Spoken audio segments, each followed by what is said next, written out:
And we are back. Camera's a bit. Hello. We are back to DIREWOLF Hey. after a long time. Welcome back, everyone. Cheers.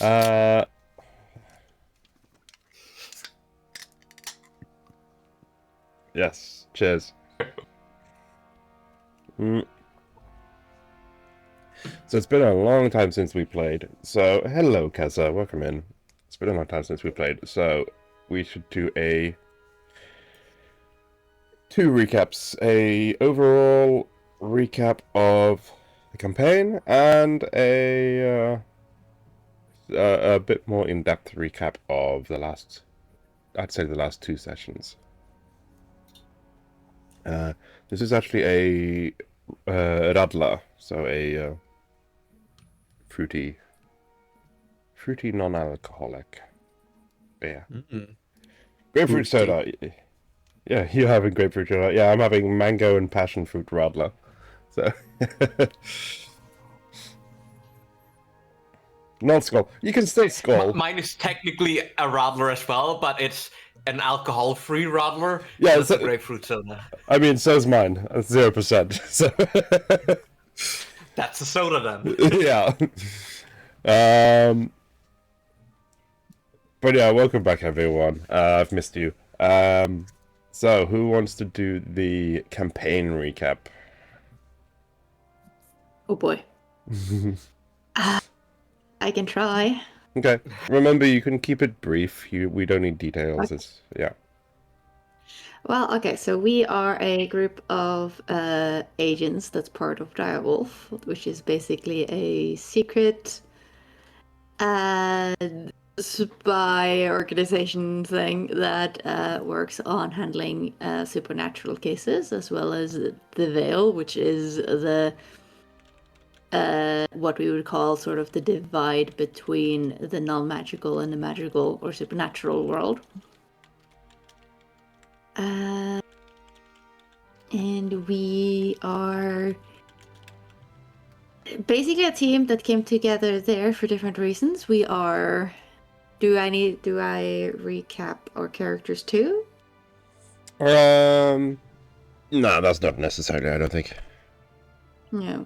Well, throughout basically the sessions, we have been going on different kind of missions, including those related to not just supernatural, but extraterrestrial. As through previous side stories in DIREWOLF, we have figured out that the aliens are real. So we are also avoiding trying to stop a secret alien invasion as well. Oh, I've forgotten the fucking aliens. Yeah, no, there's aliens. Well, the alien invasion have been a bit in the background. I'm assuming there's a B team dealing with that. Well, no, the A team is dealing with that. We're the B team. Oh, right. Correct, Matt. Right. It's gonna come crashing down on us when we least expect it.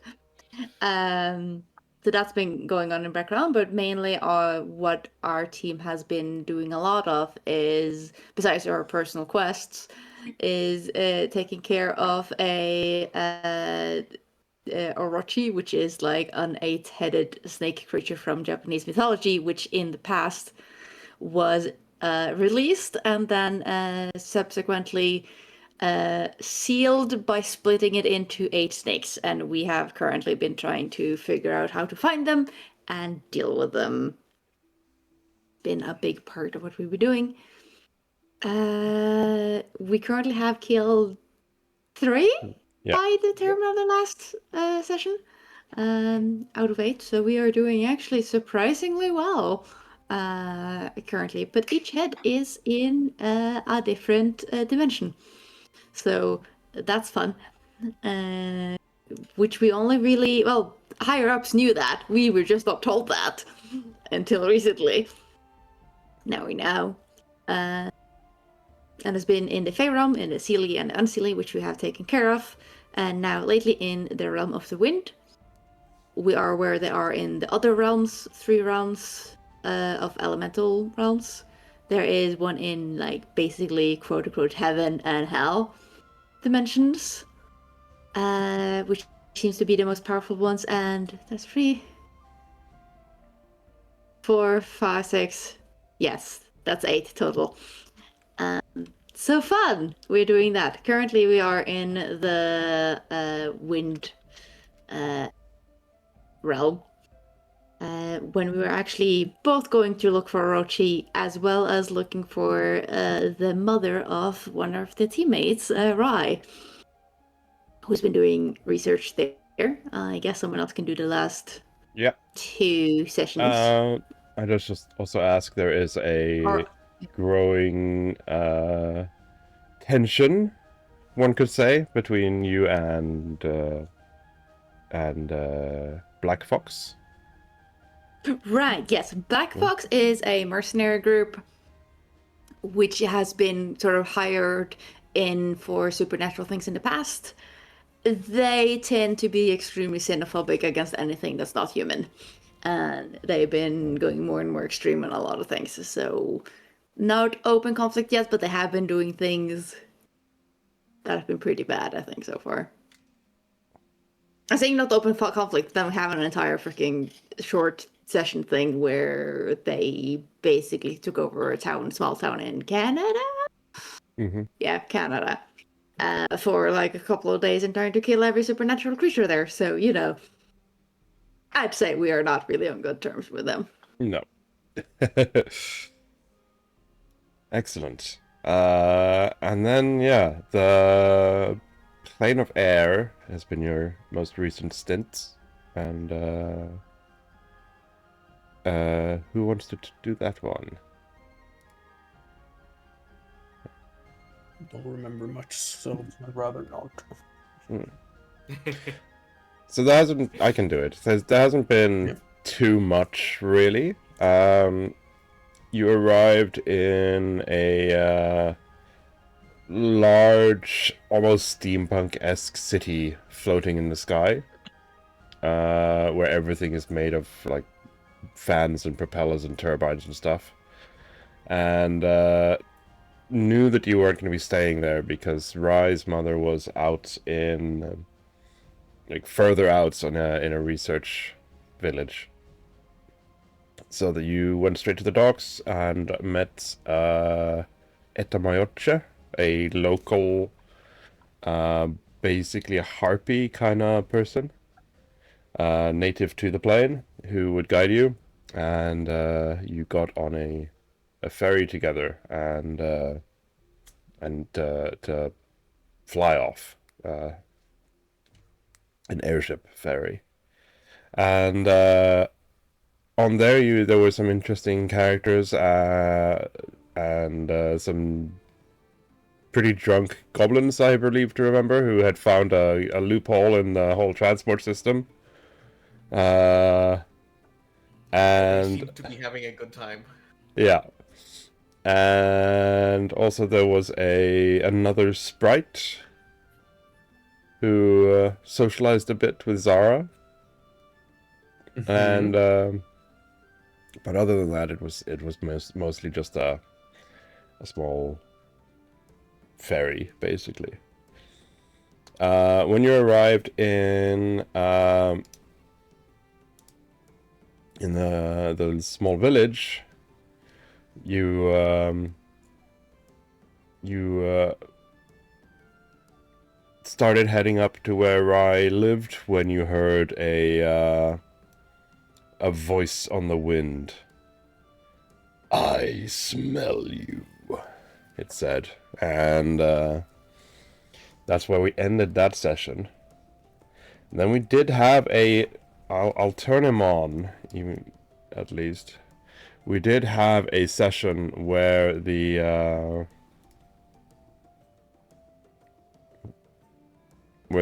players were fighting Orochi. As he was flying around overhead, and the players had to get onto the roofs to get range and fight. And I believe there were some pretty good crits and hits from everyone. And he actually, he went down without too much of a problem, really. I don't think anyone got majorly hurt.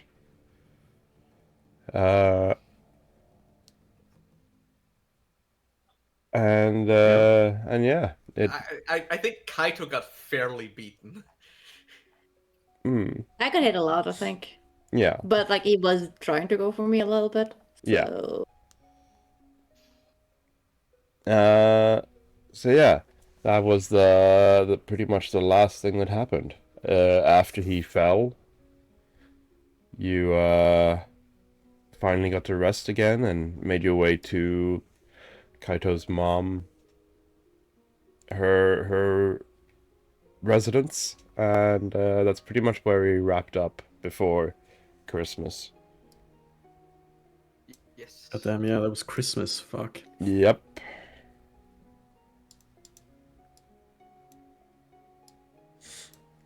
So, quick reminder as well, you did snag the heart of Kaze. Yes. Crystallized wind. Yes. And yeah, you are currently sipping tea or whatever your chosen beverage is in the residence of Rai's mom. And with that, let us then do the player introductions. So it's been so long since last time, feel free to don't go into details, but just like a quick class and background, basically. Who are you? Mm-hmm. Starting with, if I can remember how Kaito.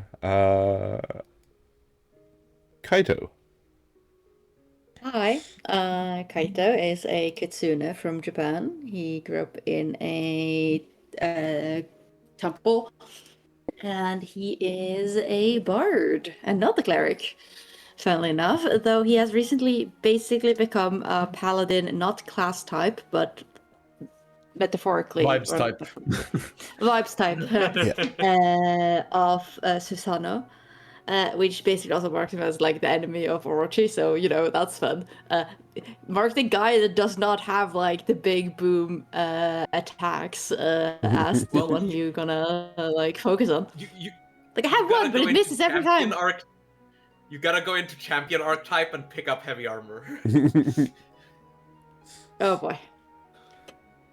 Does Pathfinder have like a summon armor thing? Because that would be awesome. Yes. That would be awesome. Mm-hmm. It is.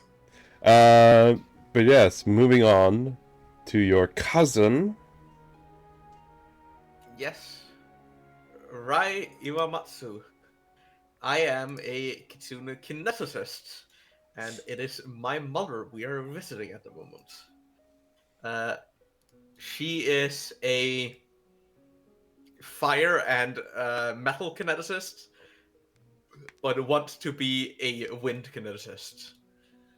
And that is not working out too great for her, and it's somewhat pissing her off. Thank you. And then finally, our longtime former familiar. Yeah. Zara is Princess found a book sprite. labeled New Document. So she's a tiny little insect girl. Insect girl? Insect girl. Girl with wings. Woman. No, she's the oldest one here, technically. Yeah. She's already died once. That's sort of how she became a non-familiar. I believe Kaito is older than Zara, isn't he? Kaito's like 45. Oh, okay, is that old? Okay, yeah, fine. Because I think she is like 48. 40. Yeah. Okay, fine. I didn't realize Kaito was fucking. Oh no, I'm 52. Ha ha ha ha ha ha. Wow.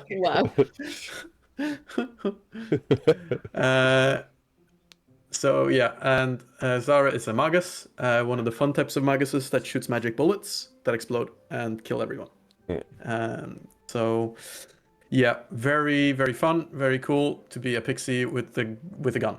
That's the funniest visual. Yeah. And yes, she used to be the familiar of one of my player character from the first season. Yeah. So that's fun. Yeah. And since I mostly did her voice in campaign 1, we're blaming her death on the fact that her voice has changed. Yes. She And, didn't want to be a stereotype anymore, so she dropped the accent. Yeah. But yes, thank you very much. So, with that, you are all in this house up here.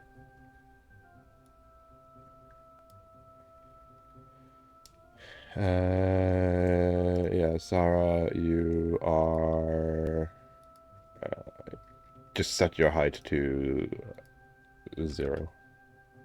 Mm-hmm. Please, and then you'll be in the right place. Also remove Kabayan. Wait, why can't I set this? I can't change the elevation for some reason. Okay, I can. There. It's there you because Brima's thinking. Oh, right. No, it should be able to. I should be able to do it even. Oh no. Okay, yeah. It was because Brimo was No, thinking. Yeah. setting elevation is technically movement. Yeah. So when the game's paused, we're not allowed to move. Okay. True. So yeah, you are in the. Michael's sitting down because he is not doing great. Remove the character splashes from the stream. Thank you.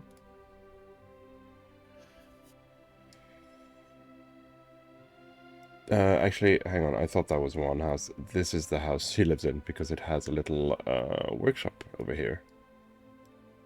You can see the characters on the stream at the moment. I should have removed them. No, like you remove the plaque, but you can't see the avatars like when you're moving them around. Oh, right. Because. Yeah. I need to just quickly add a camera character. It's because the stream view is a Yeah, it can't see through the roof. no.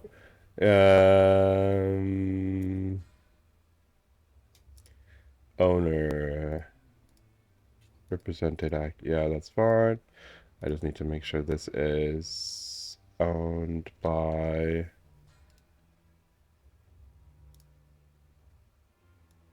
Sabatender is owner, yes. Then that should remove the roof. Yeah. And then I need to quickly set its view so that its circle is bigger.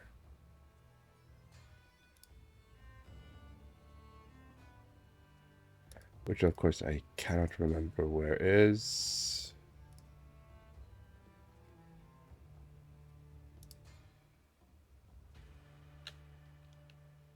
I have no idea where this is anymore. Occlusion radius, there you go. There you go. And then I can just hide it off there because I made it huge. There you go. Now I can see the players. Right. Yes.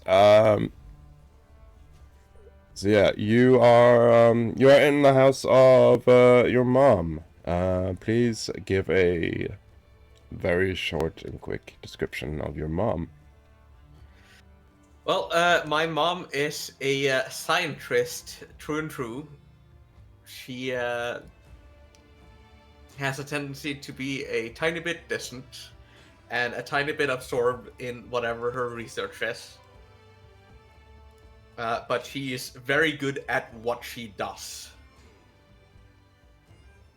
We will use Klein as a placeholder. Because I don't have a sprite.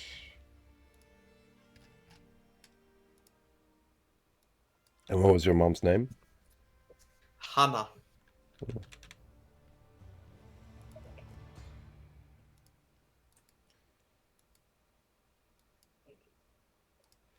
So yeah, you're in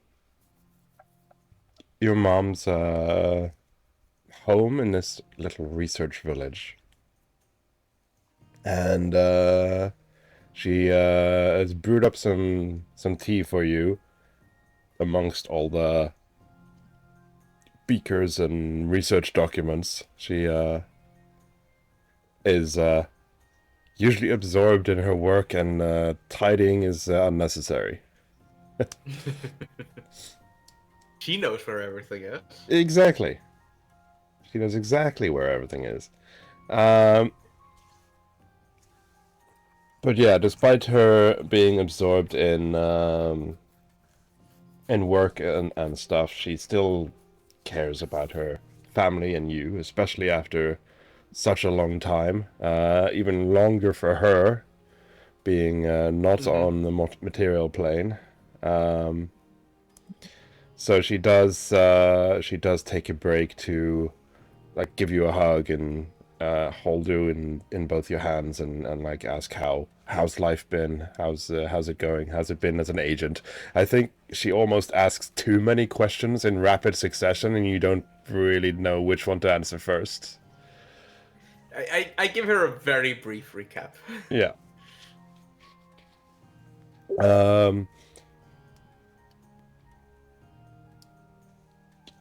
She at first you can tell that she kind of has the same expression as when you were a kid retelling your grand adventures, which were not that grand.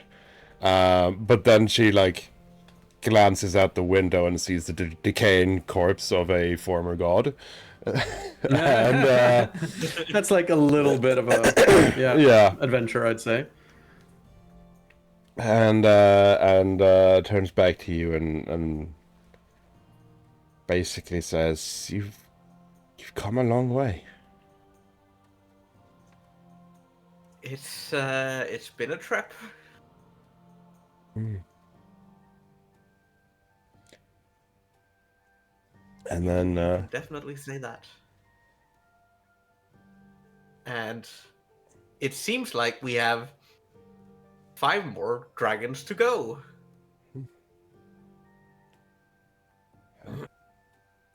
you see she's trying to do some quick math and like how long have you been working for them? Like, no offense, my dear, but dragon hunting seems like above your pay grade. Yeah, well, technically we're only to locate them. It's not our fault that they smell us as soon as we're within the, multiplanar vicinity and they come at us. Also, to be fair, the first 2 weren't going after us. We also just there to be bodyguards. Well, it looks like you 4 have a knack for trouble then. And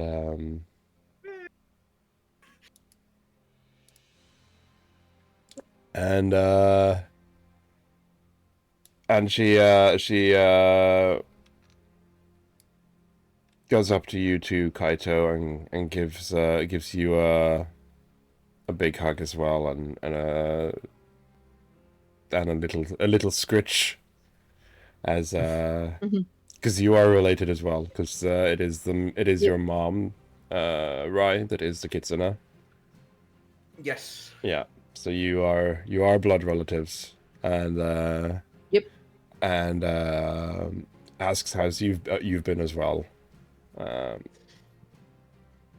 it's been work, but holding up. Well, holding up, and I look at myself and just like, give me a moment, and I cast Soothe on myself.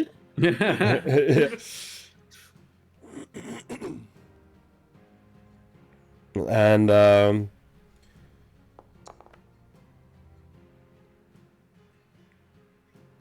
now I feel a lot better.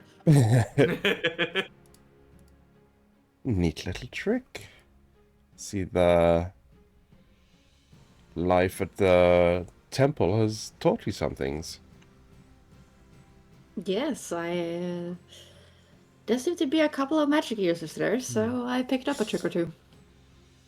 And you realize that while you are related, and obviously family gossip does spread, she probably doesn't know too much about... Like, she probably knew that you worked at the temple, and that's kind of the career you're going from. Like a distant cousin would know, like what you know about your distant cousins, kind of thing. But she wouldn't know any details. Like, she probably heard that you joined the same team as Kaito because of Kaito. Because of Rai. But, like, she wouldn't know any details. So, because you don't really... Yeah, and I probably gossip a little bit more with her. Like, I'm not like hiding information from my auntie in that sense, unless it's like classified information. Exactly, it's just like I have normal, convos with her. It's like, yeah, no, we. I mean, me and Ryan have been working on the same team for what, year and a half now? Because I had a 1 year like between, that. So, yeah. Between episode 1 and when we actually started. Yeah. So yeah, you sit and gossip a bit, and then after a while, she basically kind of snaps a bit out of her hyper focus on you two, and I was like, oh, where are my manners? And let's Zara and Jeremiah introduce yourselves as well. It's like, hi, I'm Zara. Nice to finally meet you. Heard a lot of things about you. Very good things only. Yep. And I really like your place. It's got a lot of interesting knickknacks. You seem to be quite a smart scientist, and I appreciate smarts. Maybe you can help us out. Of course, if there's... I mean, the plan was for her to help us locate Casa, but... Yes, exactly. Smarts. Don't need that anymore.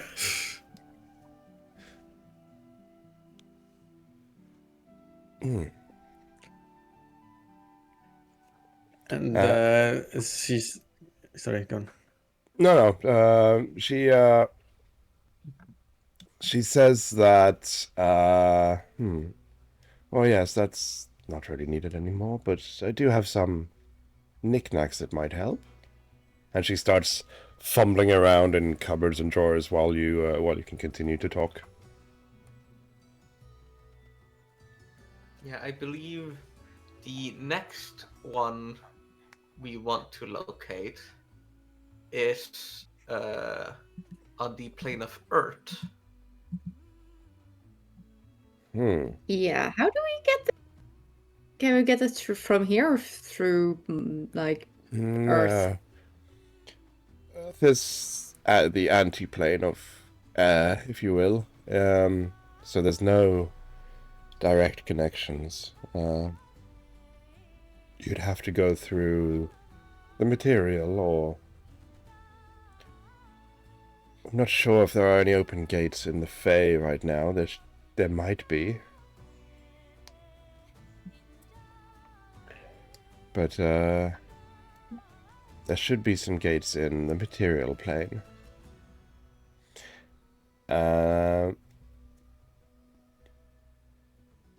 I do any kind of recall knowledge about the earthly planes? Because we know the portals are basically made of the element, right? So like air was harder to get to technically than earth portal, right? Yeah. So you can do a let's see. You can do a roll. You can do a. I can just do a recall knowledge then? Yeah, you can do. Yeah, you can do a recall knowledge.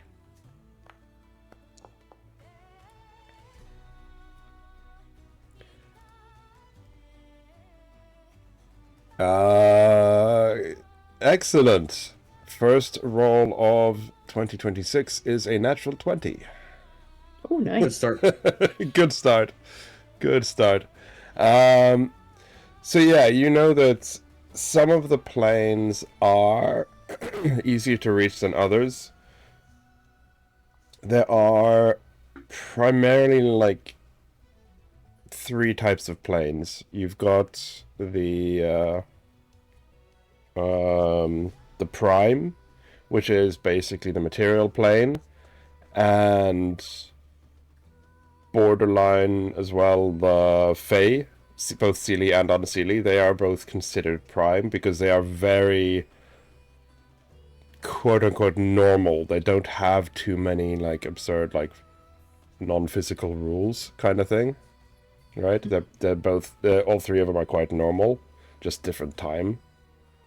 And then you've got the elemental planes, which is all the other different elemental ones, and then you've got the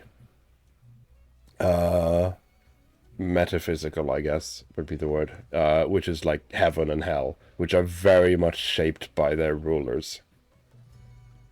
So they are the hardest to get to because not just anyone can walk there. You need the right mental state as well to not go out of balance in a entire dimension literally made of the god's will. So there's So you're saying it's gonna be hard to go to hell? it's going to be harder to go to hell.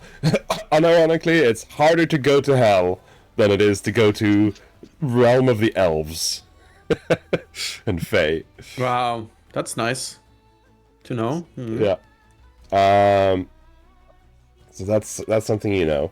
You do know that while air you had to travel through the Fae to get here. It's because there's not that many open portals anymore via the material. But the plane of earth and the plane of fire and the plane of water all have open gates, often more than one, on the material plane. And you know that they are accessible via the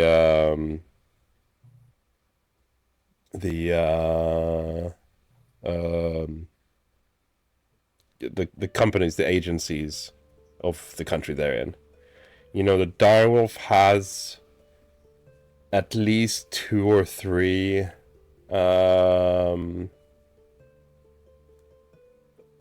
water gates. And you know that they have at least 1 fire gate. Mm-hmm. And I'd say you're pretty confident that they have at least 1 earth within their domain. So we basically need to just contact HQ a bit about that. Yeah, basically requesting access. Yeah, I will mention this to the group. So that should be easy enough then. Yeah, you do At least know. figuring out. Yeah, you do know that you do have to specifically request access because the planes, the elemental planes, are like you already have to request access for Fae, like Seelie and Unseelie visits, but they're quite easy to just get accepted, like a vacation kind of thing. Like asking for a day off. It's not a big deal, but you have to ask for it. But you know that going to the elemental planes requires a bit more explicit permission, because they are, for people who don't know what to expect, they are dangerous. Like if I'm just going to go visit the Realm of Fire, and you go through the portal and everything's on fire burning, you're probably going to die, right?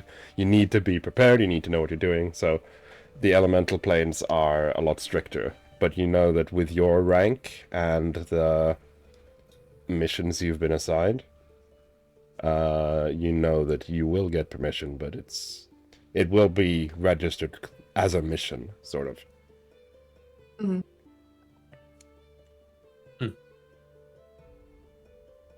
Just run in shouting, Leroy.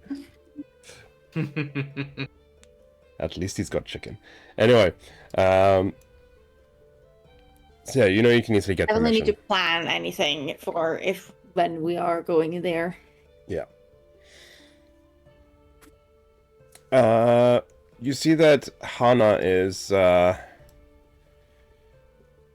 of like arms on hips, like, oh, where did I put that? And then suddenly she's like, ah, yes. And then she goes into the workshop, and you can see through the door that she goes up to like a almost like a what's it called? My brain today is completely dead. Not a telescope or magnifying, but you know, to look at atoms and stuff. Magnifying glass? No. Microscope? Thank you, microscope. Yes, she has this like homemade microscope thing, and she takes one of the lenses out, which is what she was looking for. She was using it, obviously. So she takes one of the lenses out, and comes back over to you, Zara. Mm-hmm. And says, you might find this useful. Oh, what does it do? Because you have goggles of some sort, right?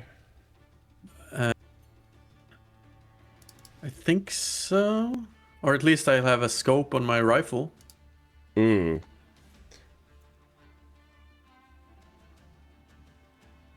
Yeah, I think you just have the scope on the... But you have, like, your artwork, I think, used to have some goggles or anything. Anyway, it doesn't matter, at least. Yeah. She gives it to you and says, like, this, you can attach it in front of your scope if you wish, or in front of the goggles, or whatever. It's a lens that lets you see strong elemental currents. Ooh. Basically, it will mostly, for the other planes, it will mostly be a lore thing that I can tell you the stuff you see, or like a... Yeah. Right? But, but specific, the reason she's giving it to you is because she doesn't think that far ahead on this. She just realizes that you have wings, and she says that in this plane, if you can spot the strong currents, it will allow you as a sprite to fly, full flight. Yeah. Only in the plane of air. Only in the plane of air, because you're riding the currents. Mm-hmm. But only in the plane of air. You now have full flight, basically. Very cool.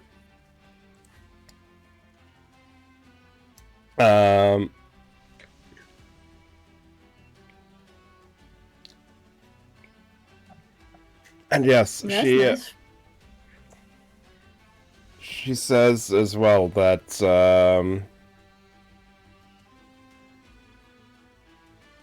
from her notes, the Kaza, when he first started showing up, he was way more violent and like pure rage.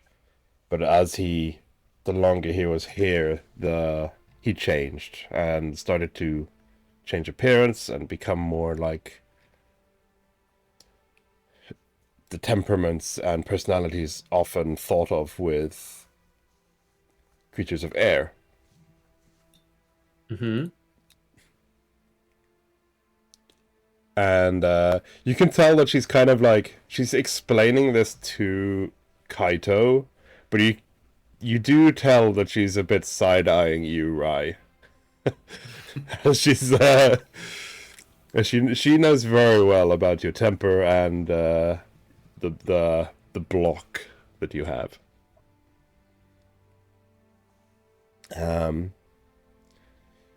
And she can't help but see similarities.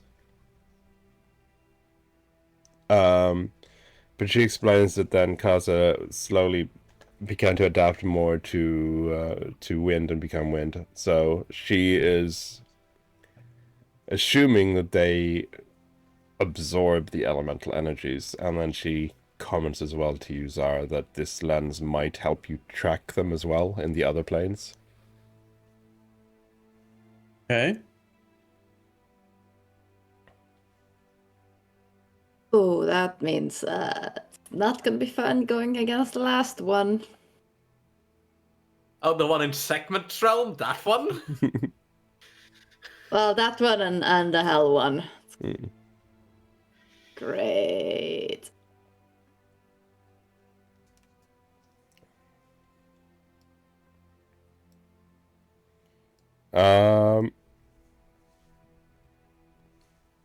So yeah, and then she says, that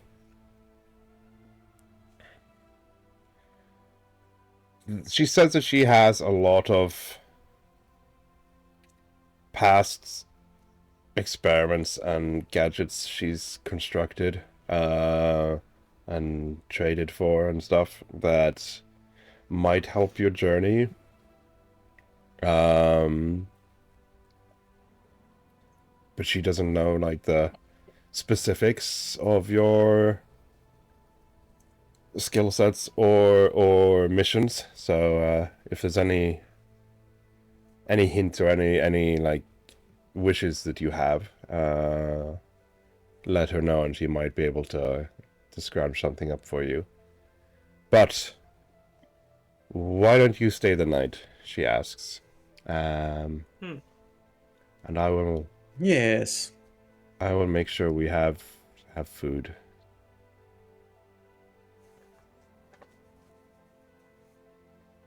Sounds lovely. Yeah, let's do that. Yeah. So yeah, you agree to stay the night. She frantically tidies up some on the second floor, some seating areas and places to sit and socialize a bit, and runs over to the other side of the street to get some food, because there are this whole island is basically like a small commune almost of researchers. So there's some people who are just, I'm the cook, I make food for everyone else. That's it. There's not so much like payment or anything here. The people just have their roles and they all survive because of it and get along. So she just goes over and finds the cook and gets some food made up, some nice food. You all share a meal and sit socializing and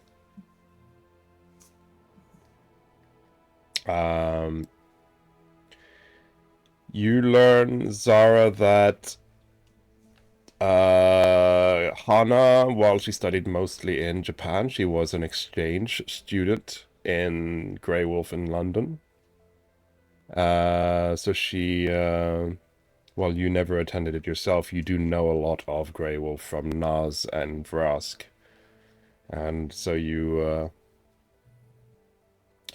do find it a bit like when she starts telling some of the stories about the old headmistress, you do like sort of recognize the humor behind it and stuff, and from stories from Naz and Vrask as well, and realize that like while she has mostly been, as I said, mostly been in Japan, she was an exchange student, so she knows a lot of the people and she's met a lot of the people there as well. And yeah, basically the four of you or five of you with her sit and share some stories and chat basically. And over the meal, and then a bit further on into the evening, in the center here, which is like a spring of energy, the big center of the island. There is also it's also used as like a community hub, and with the death of the big dragon, the rest of the village has decided to throw a small party. Or not quite like a party, but more like just a get together. Let's get together, have a couple of drinks, and celebrate. Yeah.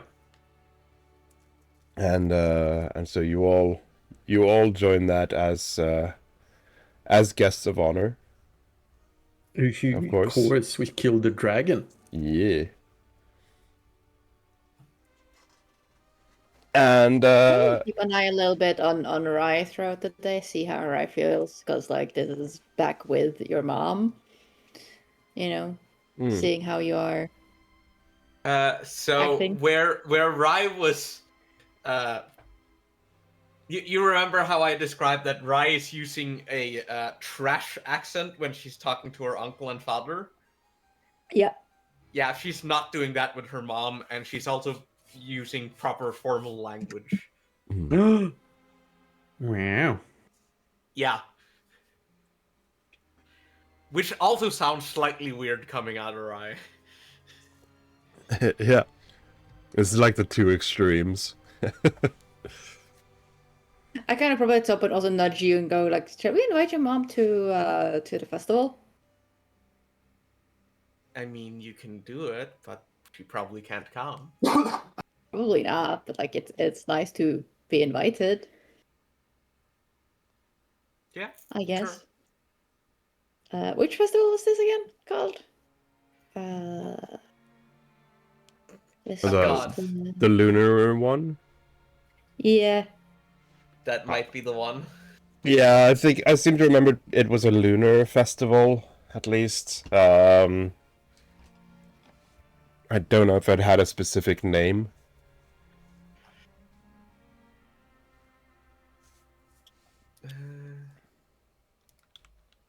It's pretty high. No, it's the only thing I have noted down. It's a moon festival in 2 weeks. Yeah. Okay. Probably invite her. I don't expect her to say yes, but it's more of a, hey, the rest of the family is showing up, so like if you want, you can do it, kind of thing. Yeah. She does like write it down in a calendar, but you also know from past experience that she is listed as attending to things. She just doesn't come. Yeah. Partially because she is like actually busy and can't, and partially also because she gets carried away and forgets. Yeah. No, I am used to her antics in that sense. Yeah. But she does thank you for the invite and does write it down in her calendar. You also tell that like part of the reason she probably misses a lot of the events is because she like lifts up a stack of papers. The calendar's on the bottom. She writes it in and then puts the papers on top of the calendar again. Yeah. But yeah, no, you She has no sense of time, does she? no. Also, yeah, it's probably a material realm calendar, and you know, time is different depending on where you are and which plane you're in, so it's probably not that easy to keep track of. But yeah, she does join you in the small celebration in the square of this place, and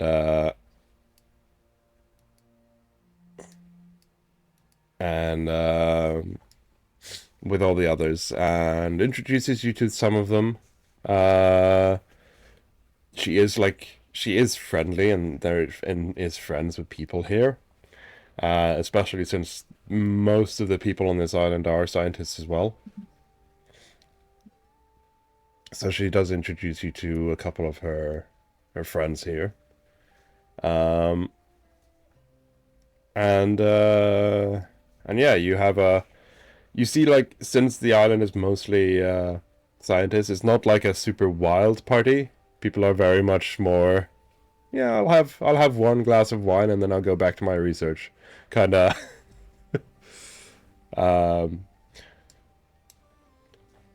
More like a polite mandatory celebration rather than hey, let's have fun, right? But people here are in general kind of nice. Some are obviously a bit awkward and stuff, but you get along fine. And basically have a nice little celebration. Nice. Okay. Is the other pixie here still? Yeah, you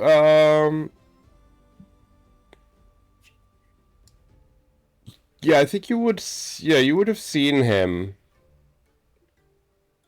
flitting around. He seems to be a bit like, he doesn't seem to be mingling too much with the locals or the scientists, to put it that way. Mm-hmm. But you do see him around, and you see him talk to someone you believe was from the ship as well. Mm-hmm. I can't see where his token is, so I'll just drag him out again. He is a small token on a big map. There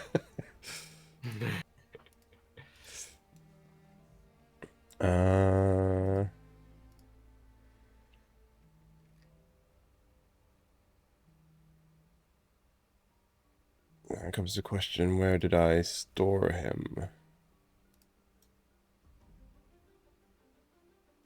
Oh yeah, he'll be in by mission. Because before I sort them into faction, I just have one for this mission. Through. There he is. So he's over here.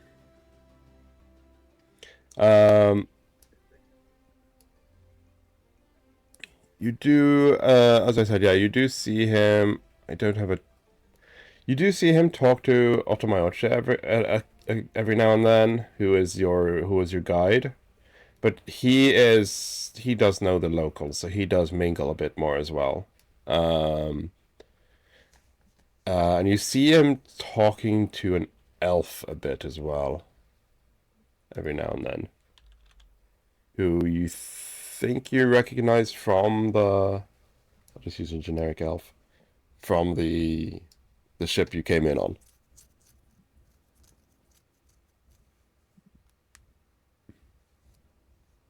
Interesting.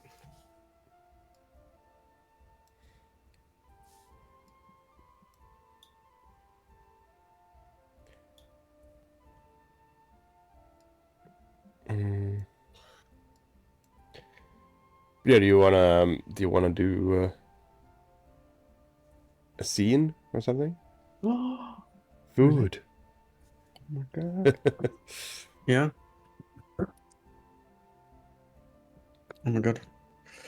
Yeah, look what I just got. Nice. Kielbasa. Oh my god. So what did you ask, sorry? He was asking if you wanted a scene with your new date. Mm-hmm. No, my new date. Yeah, maybe. So what did you say he was? Sorry, I got distracted by getting food. So what did you say he was doing? No, so he does not seem to mingle too much with the scientists, the locals, but he does occasionally talk to this elf. Mm-hmm. Elf? Who's this elf? You think you recognize them from the ship. They do talk to like a couple of they do go and grab a drink and talk to a couple of the other people, this elf. And every now and then the elf goes back to him and says something. You can, if you want, you can give me a society to try and read them. Yes, please.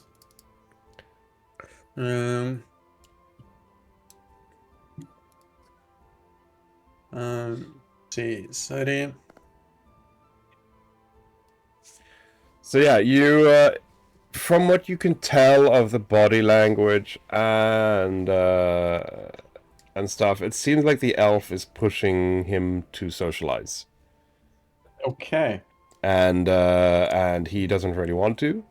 And the elf is like, so the elf is trying to mingle and socialize a bit, and going up to him, and basically what you can guess is that she's going to him and being like, "Are you sure you don't want to join? Come, try and talk to a few people," kind of. That's what you can get from the body language. Then I think I'm gonna come up to him eventually and be like, "Hey, God, such parties are such tiresome bores, huh? Always got to go around talking to everyone, you know, glad handing, putting on a smile, Hobnobbing. hobnobbing, you know."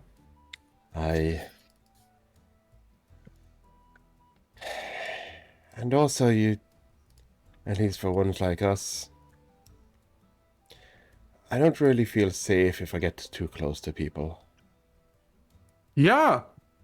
I know, especially the big elves, they do not watch where they step. Sometimes they will just back right up into you and not notice. Or is it something else? Maybe you just not feel safe in crowds. Someone You do know. I'm saying this because you as a player might have forgotten, but you do know that he also is an ex-familiar. With him it was the opposite though. You know this. His master died.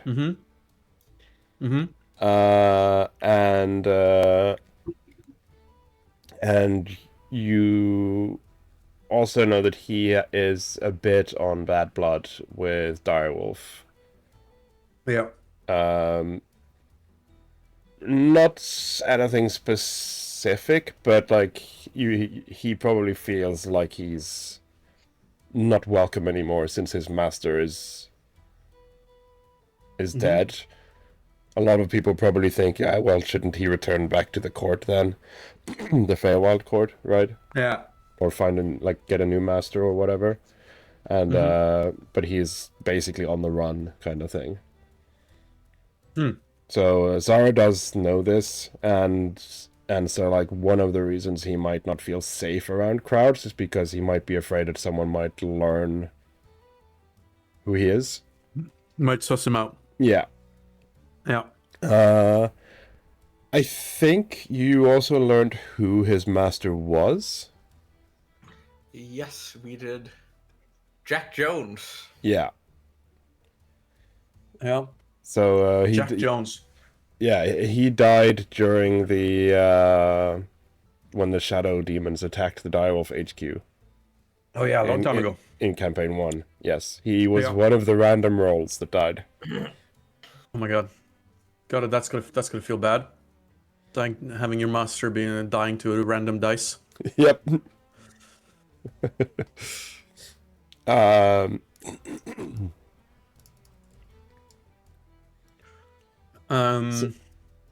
Yeah, sorry. Go on. Yeah, so you Zara does know this, and can probably suss out that's one of the reasons he doesn't like socializing too much. Yep, that tracks. I think we don't need to necessarily then make a big thing out of it, but I'm gonna spend most of the time with him. Yeah. And just bullshitting on people, I think. Yeah. A little bit. And how it was being a familiar. So yeah, I can tell you then that he is a sprite, of course. As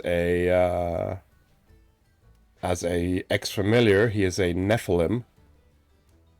Okay, yeah. With the ward background, because that made sense. He is a rogue, and because you spend time basically talking about people and talking like what kind of pranks and tricks you like doing on people, and this is how you suss out basically his skill set. So he's an he's a rogue with the Eldritch Trickster Druid.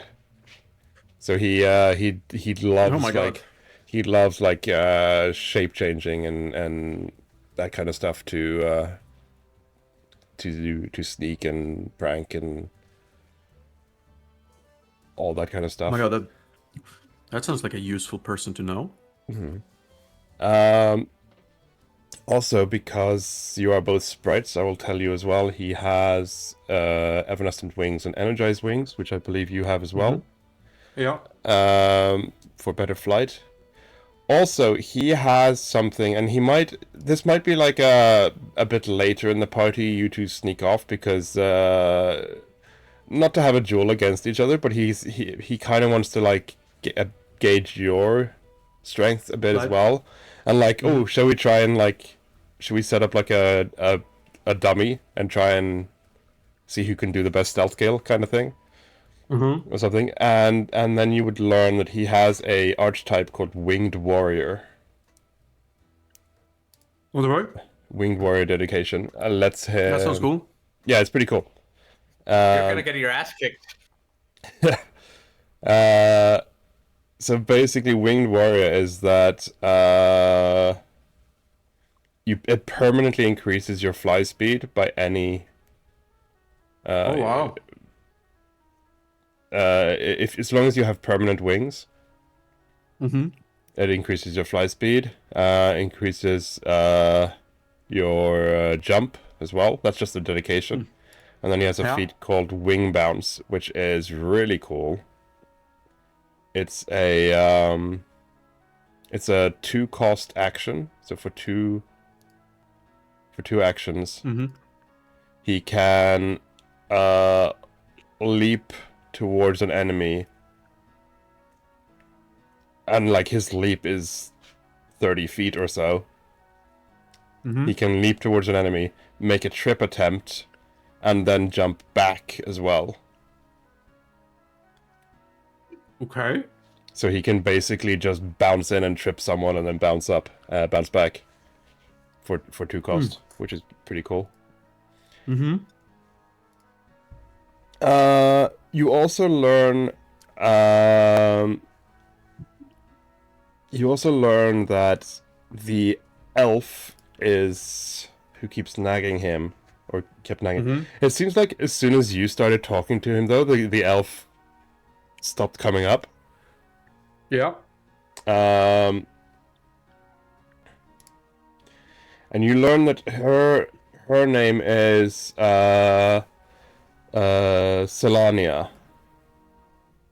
Yeah. And she's basically his traveling companion now. They're both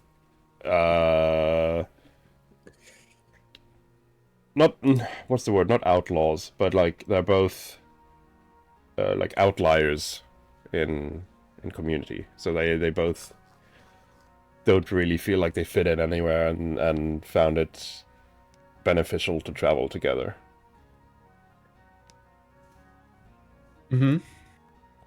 Okay.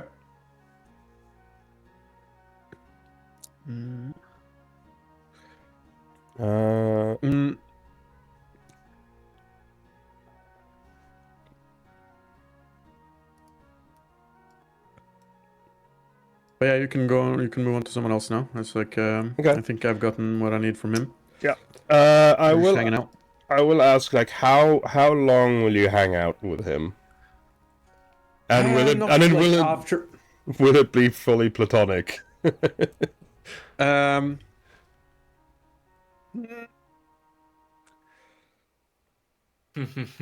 Yeah, I think it won't. Okay. That's fine. So you spend the night with him. Yeah. Then you get a ritual. Oh. He will teach you a ritual, and I'll. I'm a cheap hussy. I will lay with you for a ritual. I'll post it in Discord. There you go. It's an uncommon ritual that he can teach you.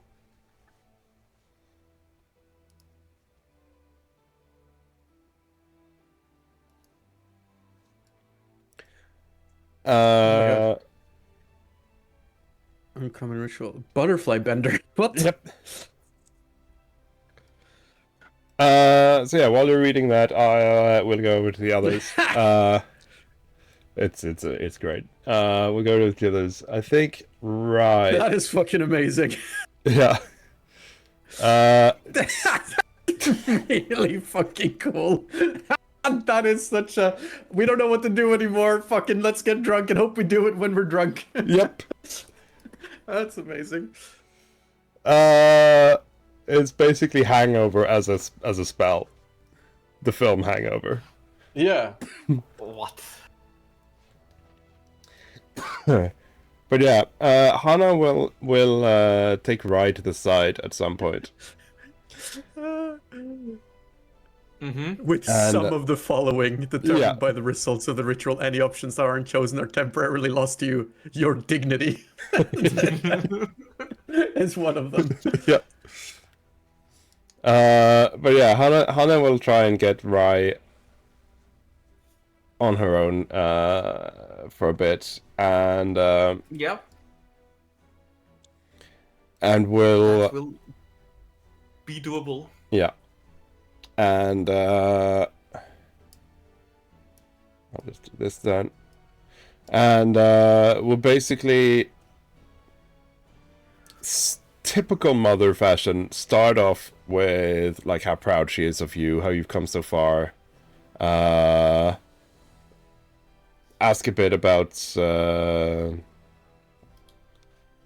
like your schooling and training and stuff, and slowly broach the... You knew this is coming from the moment she said she's proud of you.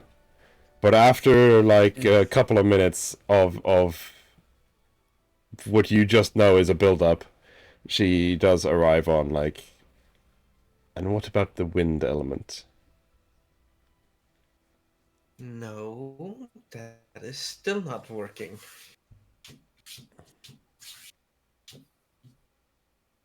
And I still don't know why. I want to ask you something as a... I mean, it is as a character. Out of character, I'm asking you. Is there anything that Rai will not do to try and get wind? Like, would Rai try and take experimental drugs to gain access? Would Rai be willing to drink the blood of a unicorn? Like what's kind of your limits? Okay, so Rai willingly signed up to a debt club to try and fix this. Without really thinking about it. I get that, but there still might be some... Like, you might be willing to sign up to a death club, you might be willing to murder someone, but you still wouldn't, for example, take drugs. Because you want to get to it yourself. You don't want it artificially. So there might be some other... So that's why I'm just asking, what would be your no-go? If a drug opens up your connection to the elemental gate or whichever, that's still naturally like this is a connection that Rai knows she has. She just doesn't have access to it. If something can give her access to it, let's fucking try. Okay.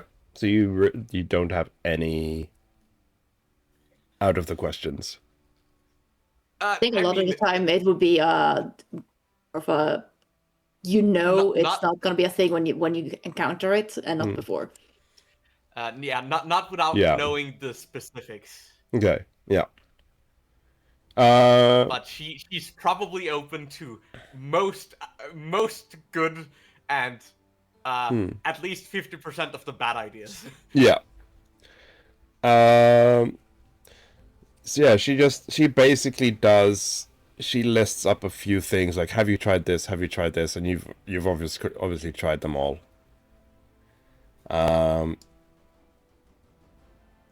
And she does say one terrible idea and almost regrets it straight away. And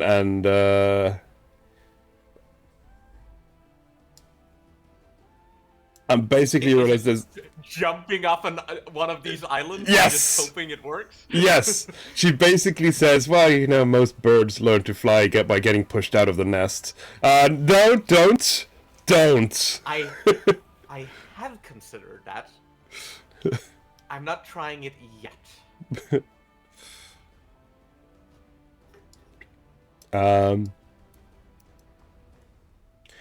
I'm not that desperate yet.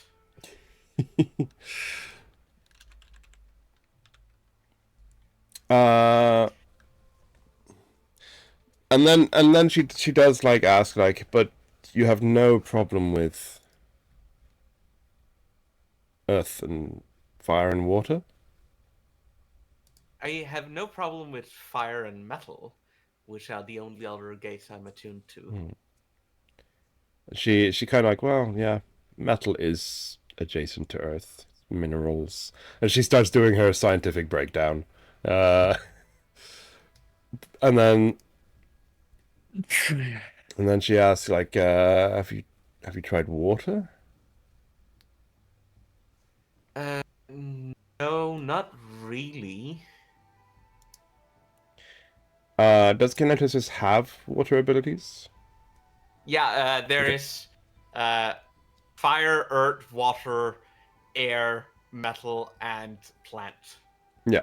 So then I'd say that like if you try it now, you're not skilled. You have zero training, aka you have none of the abilities. But you can definitely feel the connection and like feel that if you really concentrate, you can almost make your hand sweat. So it's not the same gate. You're just not trained. Yeah, I mean, I can feel that the gate is there. It's just not open.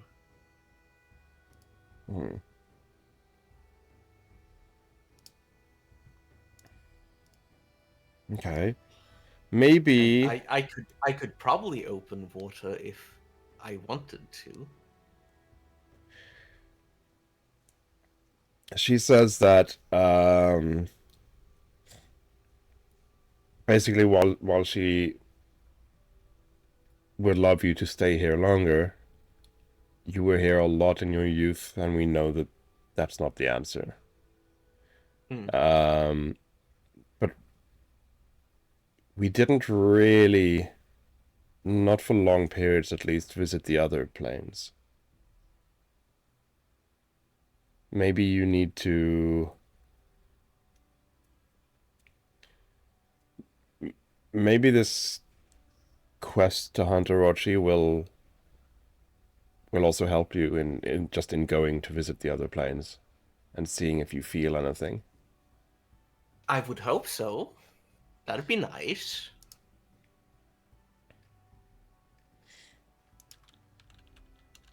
Yeah, I've tried talking to a bunch of different people. I was hoping to try and see if I could talk to someone here while I'm here. See if there's anyone else who has a more natural understanding of the plane and how it works.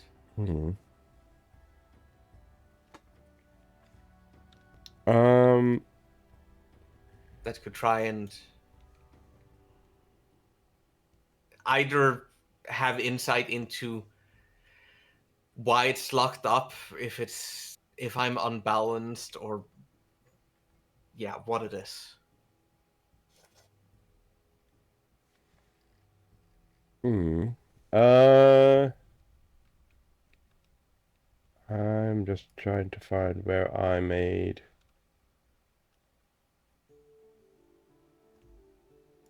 I did make handouts, I believe. Splash screens.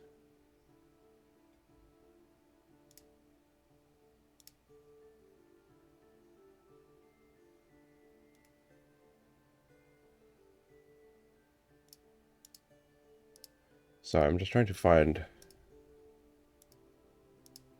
some notes that I know exist.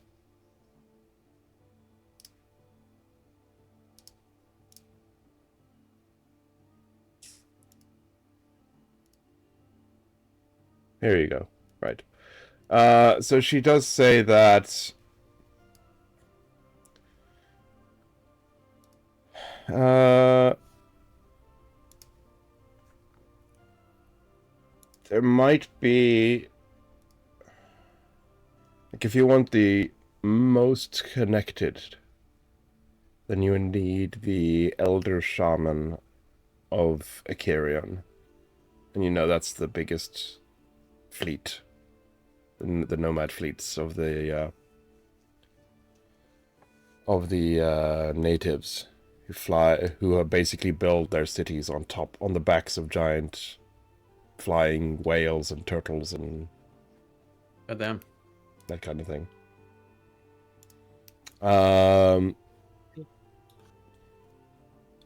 So you know that every fleet has an elder shaman,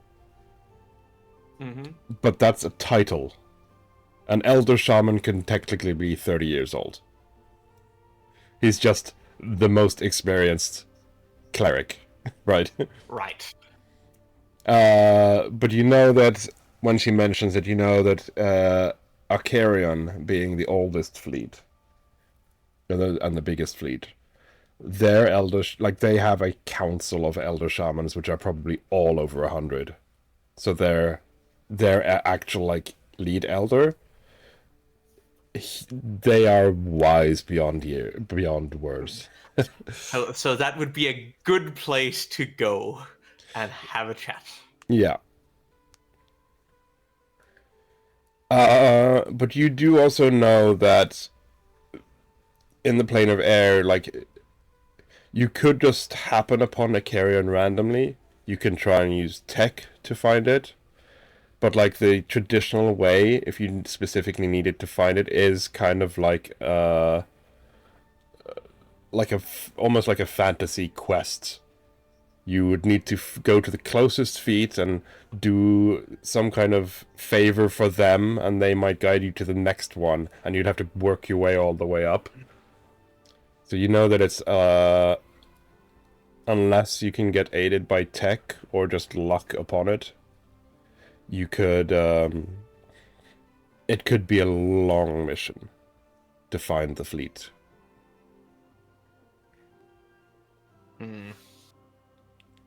You did hear on the way here that a fleet called Karakon is nearby. You were hoping to see it from the airship, but I don't think you did.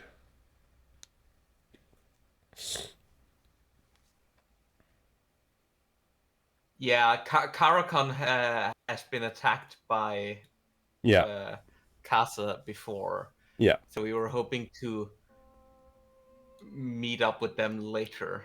Yeah.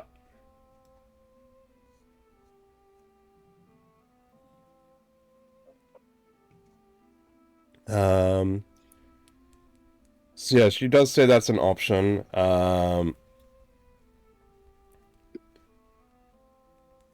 But you also know that you would need to get approval from DIREWOLF to stay longer, because that would be a long mission. Or come back later.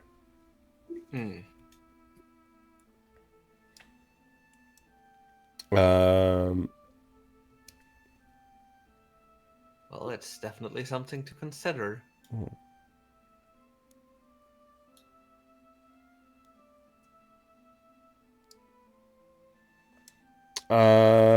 But yeah, she sits with you a bit more. You discuss a few more random thoughts. I assume you don't mention the Death Club to your mom. No, of course I don't mention the fucking illegal death club to my mom. Are you stupid? You And don't, but maybe she wants to know. I know you did. Yeah, well, she's not gonna know. That's not relevant information for her to have. no. So yeah, you said discussing a bit with her, and slowly the conversation circles back into a bit more comfortable conversation. And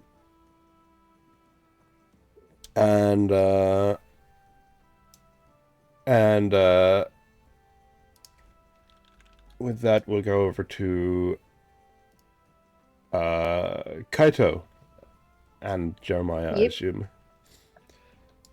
Any wishes, first of all? Well, Carter's probably hanging around first, like in the beginning, just keeping a little bit like chatting with people. Hey, this sort of guy.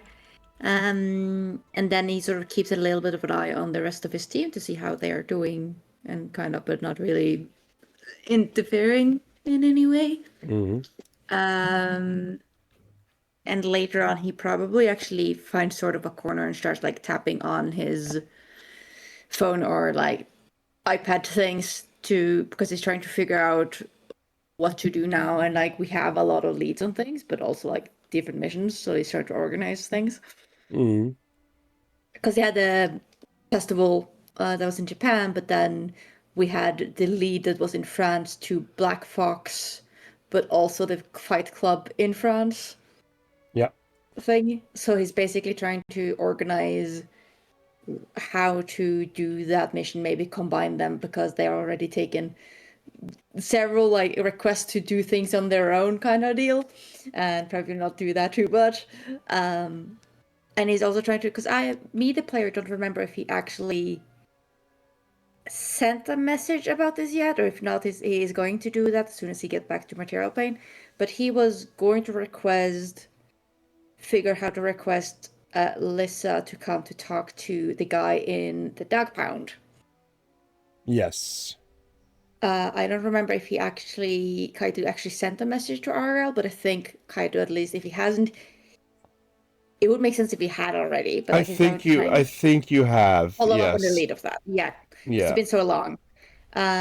So basically, he's just making mental notes, planning things in his head a little bit, because like we have three things, but he got this like promotion thing to do this, so he sort of feels a little bit of a pressure I need to lock in, I need to do this, like my team is counting on me, where to go next, and he sort of goes a little bit spirally in his head in a space where he's supposed to relax and wind down, and he's doing basically the opposite. Yeah. Yeah.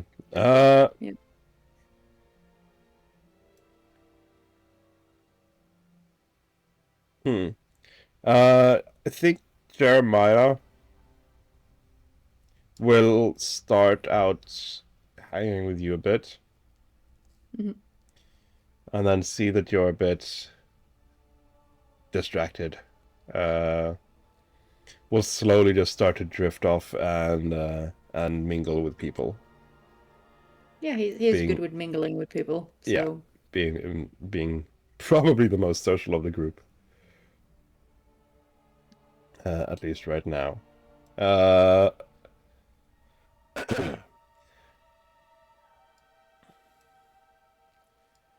So yeah, I think we'll mostly wrap this up right now. There is one last thing that as everyone's starting to leave and wrap up, there is one more thing that Hana will ask you, Rai.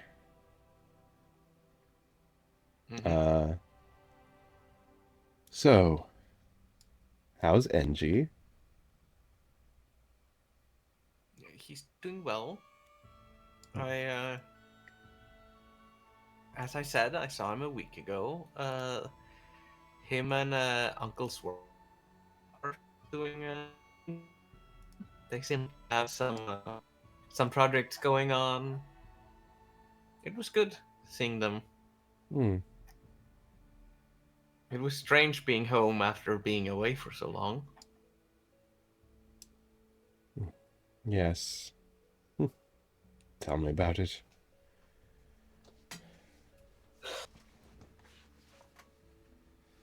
I wish your father was as engaged in this research as I am, but... Did Thomas It's freeze? Albert freeze. Yeah, I think I did. I think he froze. I think DM died. Yeah. DM died. Is DM back? DM is Yeah. back. I'm sorry. I'm so sad. I heard you the whole time, and you were like, did DM die? I'm like, no, I'm here. Because I could hear. But I did hear Amerlon stutter a bit, and then suddenly Roll20 decided to reload, and everyone was like, is the DM okay? So, yeah, I don't know what happened, but I heard you, and so, yeah, she will say, I do wish your father was as interested in this research as I am, but I understand being out here on this plane is not always easy, especially not for humans. Yeah, I think he You he also, missed home. I think, yeah, I think you also know that like she is in her human form, because you know that being a kitsuna married to a human, she has never wanted to like be superior to her husband. Oop. So she's all. My pickup is here. Okay. I need to take the break. Yeah, now. yeah, that's fine. Yeah. I think we can just take a quick 5 minute. Anyway, I did get the ping on the hero points reminding me, so we can take a little quick break here. He was asking for 15 to 20 in Discord chat. Oh, right. I didn't see that. Sorry.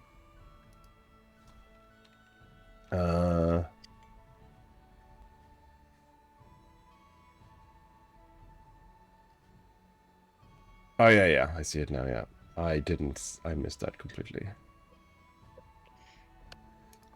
So yeah, let's take a quick break. As I said, the celebration was wrapping up anyway, so this is a good moment. And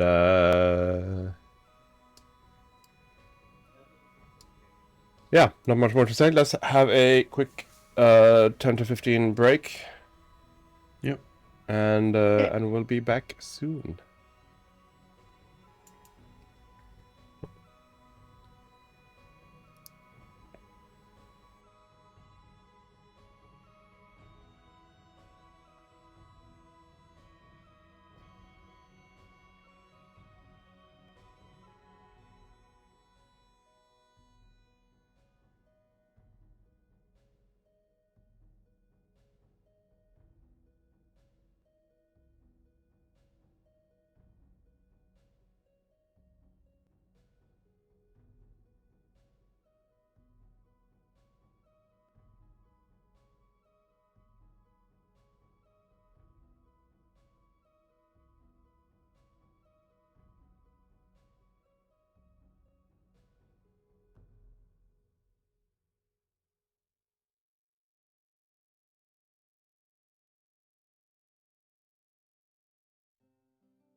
And now for something completely different.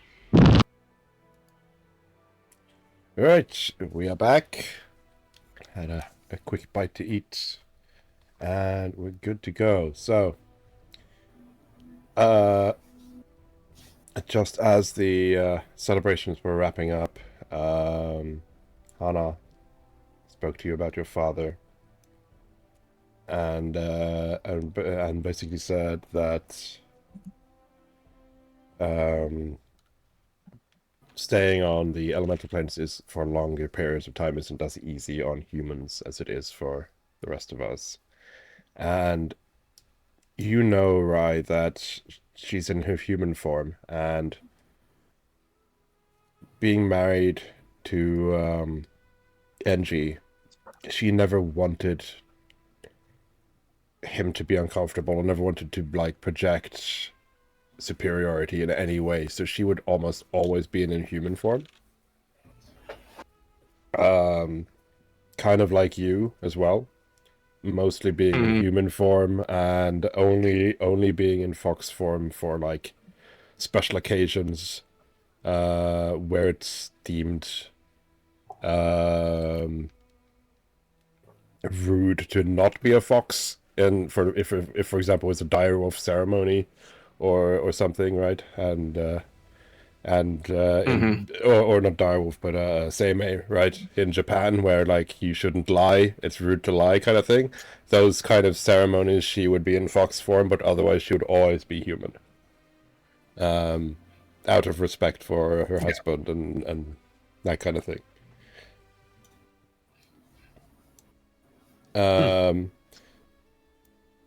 And yeah, so she obviously she's not as affected by like staying prolonged durations in elemental planes and Feywild, same as you and Kaito as well. But it would have taken a bit of a toll on him to be here for long times.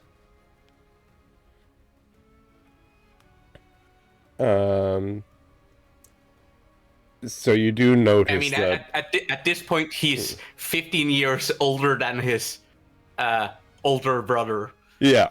That he started out 3 years younger than.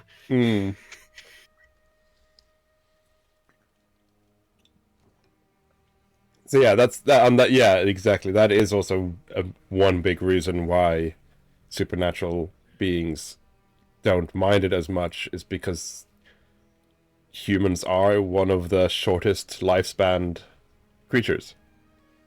So 15 years difference is a big deal for humans, but it's not. Who cares if you're an elf, right? But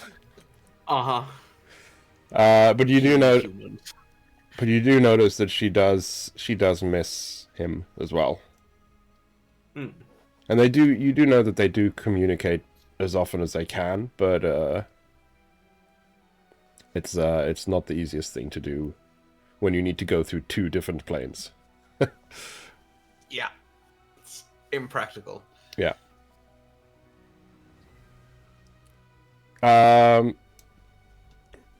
But yeah, you wrap up for the evening, and there is. I'll just move Kane there so you can see there is a communal sleeping area for guests that you can use. Rai, you will obviously just have a bed in your mother's house. Yeah. But the rest of you can use the communal place.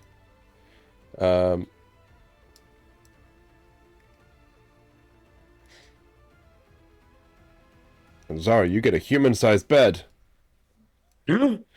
It's like a... What's that like for you? That's like an entire huge pillow fort. Exactly. Well, oh my god, I built a pillow fort. Yeah. Tara didn't stay there tonight. That's true. Oh. That's true. Not this night. Yeah. That's true. You didn't stay there. Let me just quickly check. Yeah, so you probably stayed on the ship then, in his room on the ship. I'm just checking because he does have spells. I don't think he has any. No, he doesn't have like a make house thing as a druid. Anyway, yeah. So you spend the night with him. The next morning, Rye, you feel a bit like a kid again as you wake up to the smell of your favorite breakfast as a kid, right? It's like drifting up the stairs, and you're like, you just suddenly have that, oh my god, I'm 12 again, kind of. As obviously Hana will be making your favorite from, like, as all mothers, you have not grown up. Mm-hmm. So she's making your favorite, and you notice that she doesn't cook often. She might have cooked more when you all lived together, but now she definitely doesn't cook often. But she's making an Who has acceptable. time for cooking? There's research to do. Yeah. That being said, she does use like science equipment to make all the measurements, so it's precisely on the gram, right? But yeah, you come downstairs and she's making your favorite breakfast, and Lovely. and there's a pot of hot water ready if you wanted to brew some tea. And yeah, you have a... I'll make some tea for both of us. Yeah. And you have a very nice breakfast with your mom.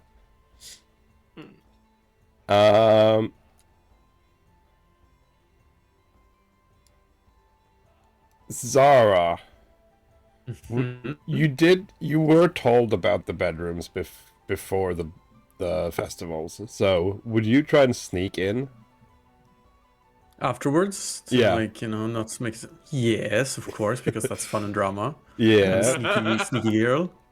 so See, I want to know, did you sneak out? no, Zara would have gone from the No. party. Yeah. No. I am saying, did she sneak out from where she slept? Oh, from him. Nah. Or did you wake someone up real early to go to be somewhere else? No, I didn't sneak. I snuck in. Yeah. But yeah, you can go ahead and roll a stealth then. Of course. Let's see. I'm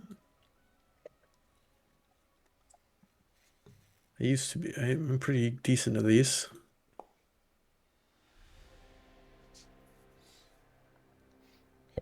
Yeah, so you don't wake any of the others. Heh. Professional. So yeah, the three of you then, Jeremiah, Kaito, and Zara, you'll wake up. It's not terribly early, but it's what I personally would consider early. To a knock on the door. Mm-hmm.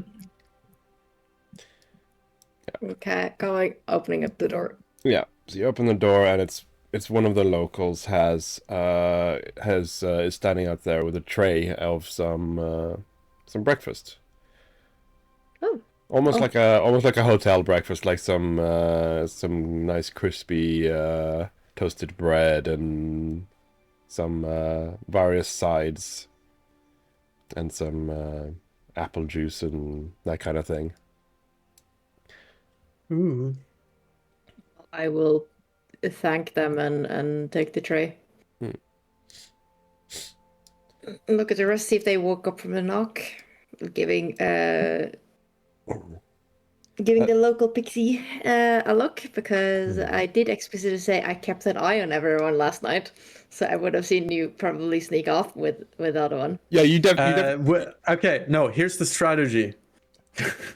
My shadow would have gone home and slept in the bed. So there seems like there's a pixie in the bed. I know you have a shadow that can move on its own. Well, it's very good at being not seen. Well, I am. Well, you wanted it to be seen or not. Both.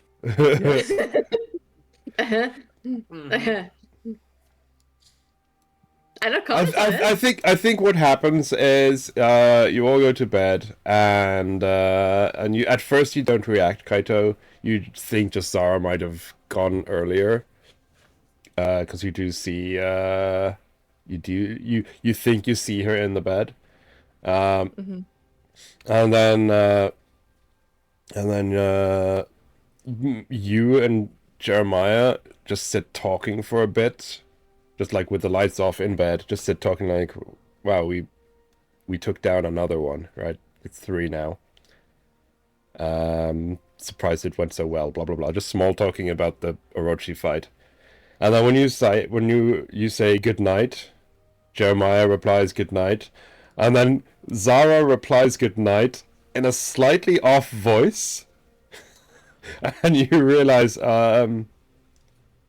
that sounded more like Araz, the shadow. It had a bit more wispiness to it. And I think that's how you realize that that's Zara's shadow in the bed, not Zara. Yeah, I'm not commenting more on it. I'm just keeping that to myself. Yeah.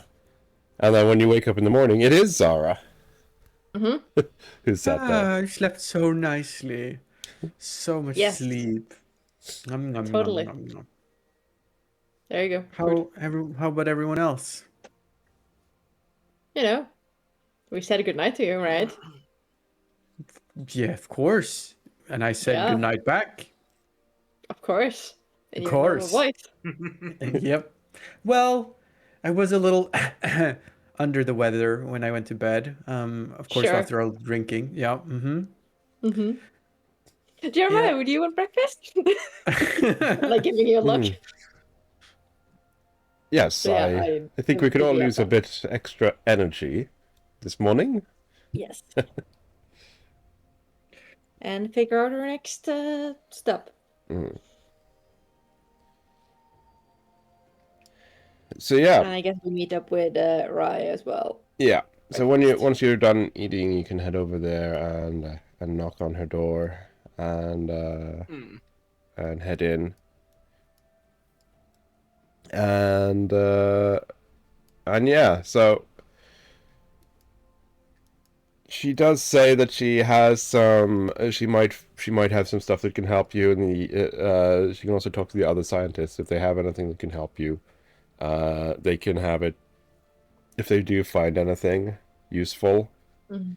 They can have it sent back. Anything that can help in other elemental planes would probably be appreciated. Yeah, she says. She says that they can definitely scrounge together some things, protective gear or whatever you need, and have it shipped to DIREWOLF in London. Yeah, that is very much appreciated. It's gonna be probably a while before we have the time and ability to get to another plane, but we need to plan for it. Yeah. So basically, feel free to have a look at magical items and see if there's anything on your wish lists. Specifically, take a look at the items from the Rage of Elements book, as that has a lot of, hence the name, it has a lot of elemental stuff, which is more likely that they would have. But yeah, feel free to look at those in your spare time and write a wish list. So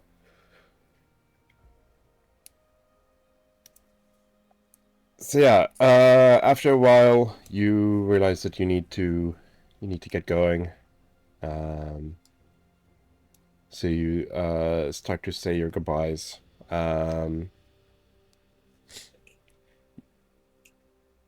Your mom, Rai, gives you a pack lunch, of course, to take with you. And she also has a small letter for your dad. I will make sure to deliver that to him. And yeah, so you make your goodbyes, and head back to the ferry, the ship. Yeah, because the ferry basically goes in like a circle or something, or does it go Yes. back and forth kind of thing? Yeah, Yeah. it goes in a circle. So it will be a bit of a longer journey this time, but because it will need to go around. Like, you've only been here one night, and because of the attack, the ship just stayed. Yeah. So it is the exact same ship you're getting on. So you need to basically continue the journey until it gets back to the city. I have it on this one. Yeah, back to Aeropolis, it's called. And but yeah, it is still the fastest way to get back. And you might chance upon Caracon, the fleet, as well. And you Right, do. yeah, you wanted to talk to an elder. Yeah, you do know, Emerlon. You do know that if the fleet is close enough, the ferry will slow down. Because by law, they have to let the fleet pass.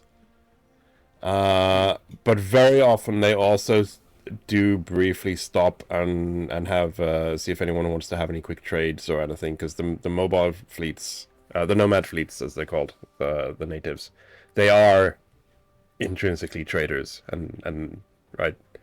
So they will, if they're close enough, they will stop for like half an hour or so to see if anyone wants to do any trades before the ferry continues. So that would be an opportunity for you to speak to their elder. Well, that would be nice. Yeah, let's keep an eye out for it then. I will also, during the trip, ask Otamayoche about what it would take to get an audience, so to speak, with the elders of Acarion. So yeah, he will explain that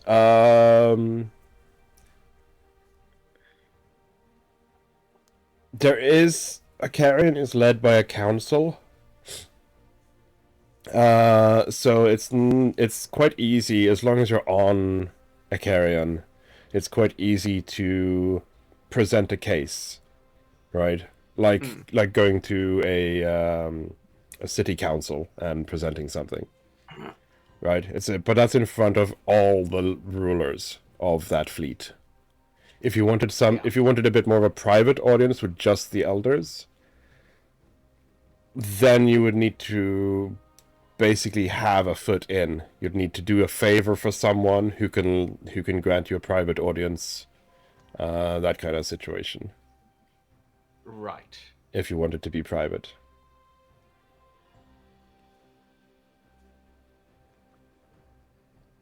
That makes sense. Yeah. Unfortunately. He says he doesn't really know anyone trustworthy from Acarion, though he can put a good word in for the chieftain of Caracon, because he knows them quite well. I mean, they would probably like us, seeing as we took care of Kase. Oh yeah. So that would be appreciated.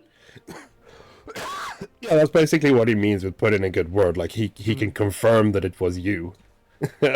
Yeah. And well, like the Elder of Karakon, you can just go and ask straight away. But having the Chieftain of Karakon at your back would help you get a foot in the door with a Carrion as well.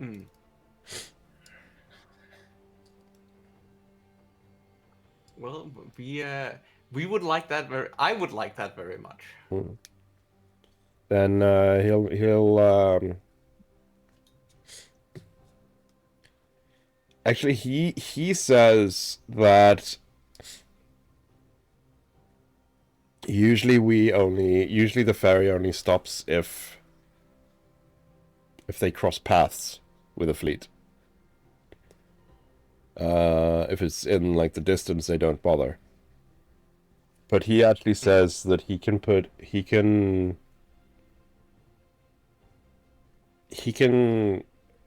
basically slip the captain a fiver and like if you see the fleet, go towards it. So he'll do that for you as well. That'd be great. So yeah, you all head back onto the ship, and Zara, you do see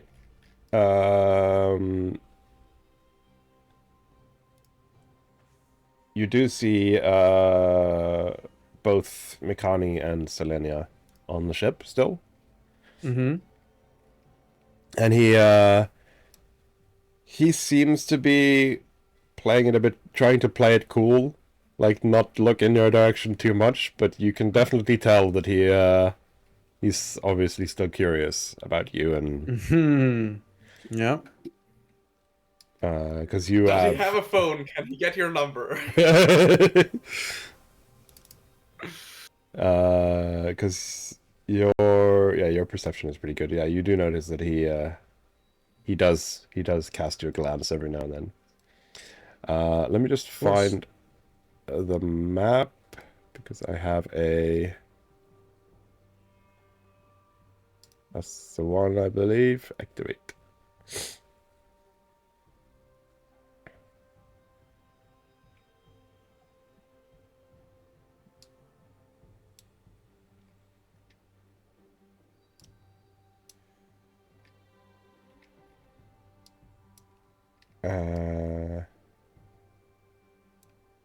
Yeah, I'm not going to bother updating the layout sort of thing, but yeah, it's mostly the same people because again the ship didn't go anywhere.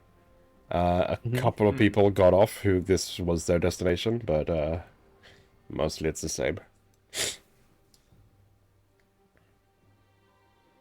And actually, what I will update is by mission. Anonymous Sprite is no longer Anonymous Sprite. He has a token. Alright.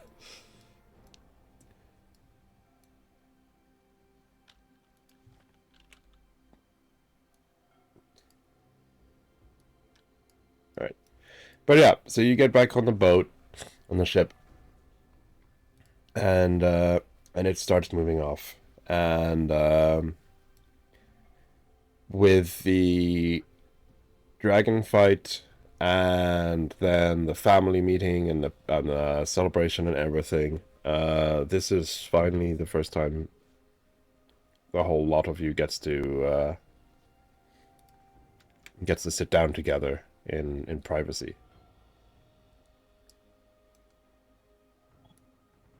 Oh wow, that was. I like that place. I like adventuring in the elemental planes. It's exciting. You meet different people. You kill different dragons. Love it. Well, it seems like we're going to get more of that in the future. So. The dragons or the people? He says, eyeing over at the traveling in elemental planes thing. Probably the dragons too, and the people. Yep, that's what I thought. Okay, so what's the plan now, huh? Well, I mean, was like looking long at term.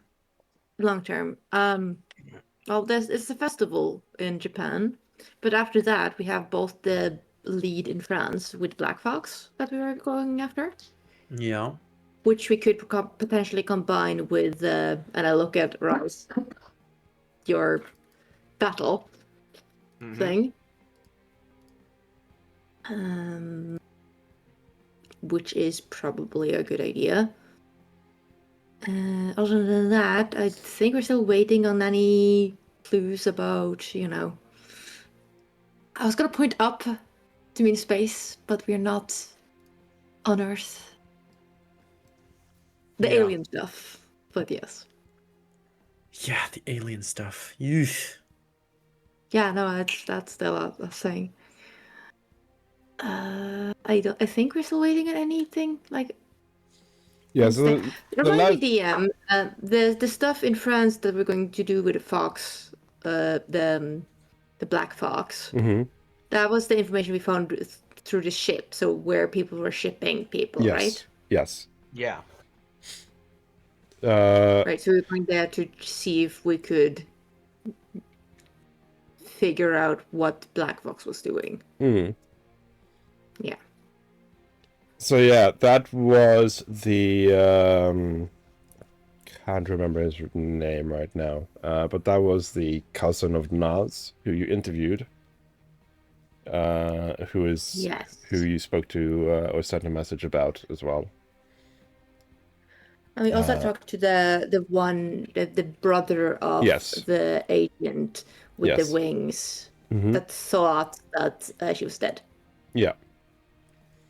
Right. And he gave us all the info. Yeah, so there's those two you spoke to, and they were the ones that tipped you about the dock. And then when you did the raid, you captured the leader there, and he was the one, through Dog Pound, that gave you info about Paris. Just outside Paris. Yes. Anything in the battle, where in France was that? Also Paris. A bit further away, but like Paris is the closest major city to both of those. Yes, well then we should probably combine them and figure out get info when the next big challenge thing for the battle is, and then see if we do the fox, the Black Fox stuff before or after. And I look up what information we have on that. DM, do we have any information on that yet so we can plan? On which one would happen first? No, you do not yet. Your contact. Let's see, he should be. Because he basically just told us like in a month-ish or something, right? Yeah. Cygnus, he was called. He said roughly in a month. He hasn't contacted you yet. He does, like, you did exchange, whether it was a burner phone or what. You did exchange some method for him to contact you. And he hasn't done anything yet. Black Fox was up to you, basically. There wasn't, like, there's no external time frame for that. The only thing there was, something is going on from the manifest of the ship, right? You managed to identify all but one who was transported on an earlier ship. You don't know what kind of person that is.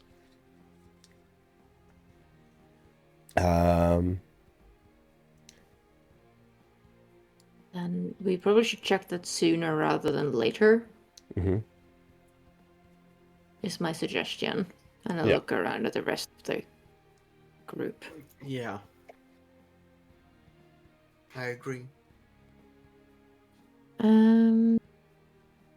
Right, time differences. I don't remember how much the time differences was between the plane of air and Earth. There's not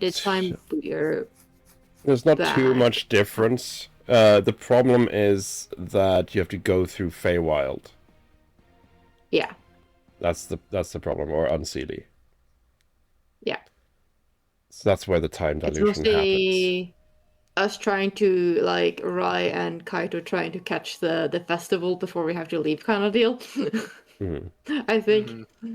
Because, like, if we are leaving beforehand, they probably wouldn't have time to go back for it.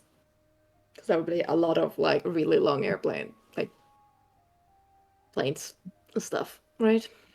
So, but yeah, I think that's where we're at currently. Zara, do you think I've been missing anything? No, that sounds about right. Yeah? Yeah.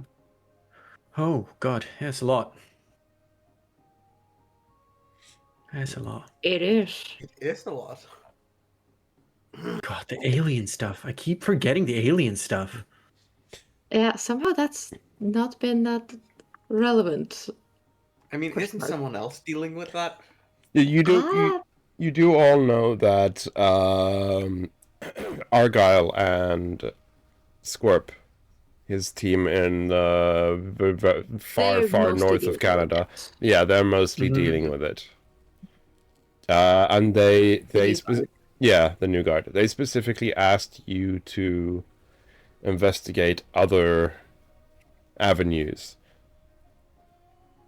Wait, did we Yeah. think there was a connection between Orochi and the alien stuff or no? Yes, because the cultist that summoned the first two Orochis you killed had the mark.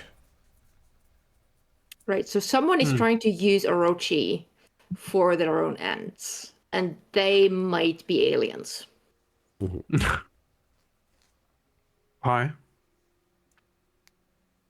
Based on the summoning. And also, it's the same ones that went for the information to trying to figure out where the curse is. Right. Yeah, The curse of darkness. the worm man. Yes, there were a man. Which we still don't have more info on, I think. Nope. They managed to get away. There was also that one freaking deer druid that ran out of Direwolf a while back. What was that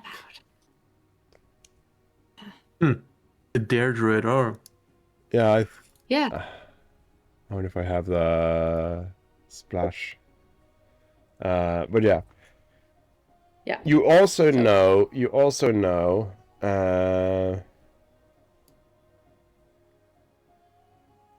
I can't remember her name, so Emmernon, you'll have to remind me. But you also know that the black mark that was on the cultist that summoned Orochi, that was also on the hand of Nozomi. Nozomi. Yeah, that was also on the hand of Nozomi that came back from space.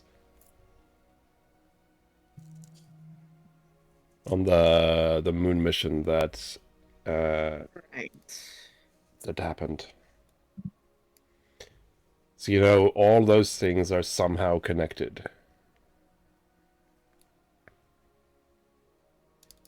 Does Argyle know that Nozomi had this? Yes, I think he was the one Yeah, that told you. he was the one that told us. Yeah. Oh boy. Okay. Well, we don't really know too much about that yet, so we'll just have to keep an eye on that. And as we continue on, and I think we should plan for an potential infiltration mission for Black Fox to gain intelligence. amazing. I know just the person to ask for help. Oh my God. What? No, nothing. And then like just looks over at the pixie.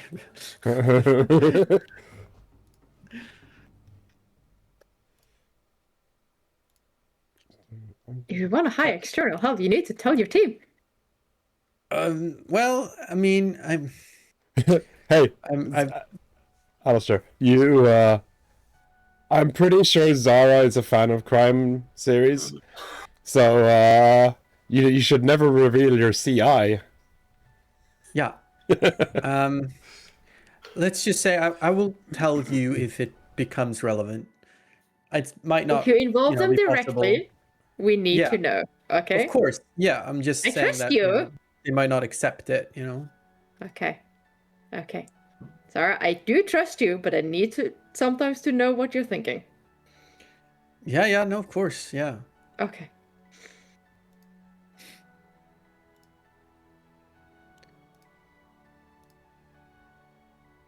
Well, And I when think will that's... you know if they can help? Soon. Looks over again. I share a glass with her eye. Mm.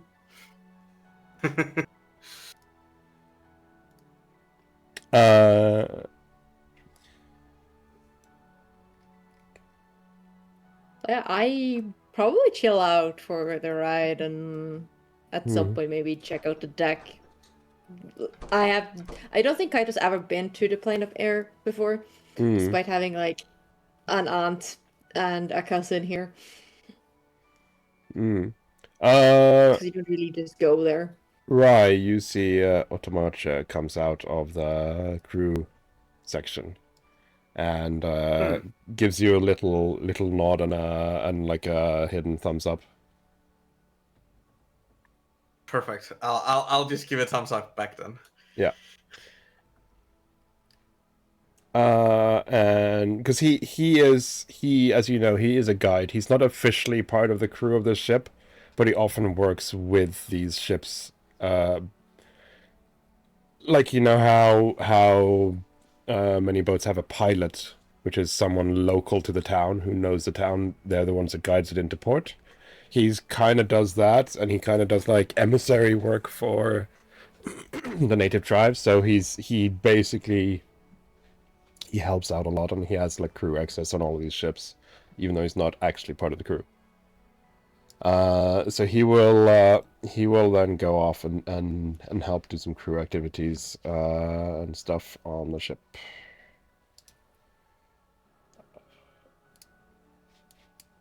And yeah, the rest of you are left to your devices for a bit. I'm gonna go at an opportune moment and be like, "Hey, buddy, how are you holding up?" Jeremiah is going to go and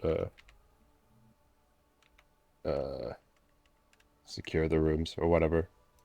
NPC vibe stuff. He's gonna go do NPC stuff. Yeah. Yeah.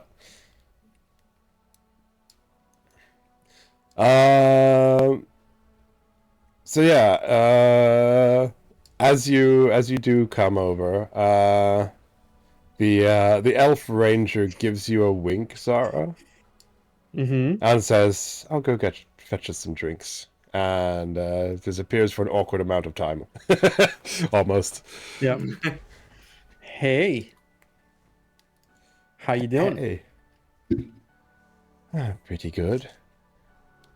Pretty good. So, I don't know, what are your plans now, like in the immediate future? You're just sort of traveling around?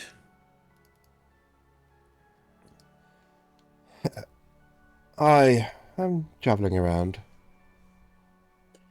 You know, I'm not too fond of the material, but I've heard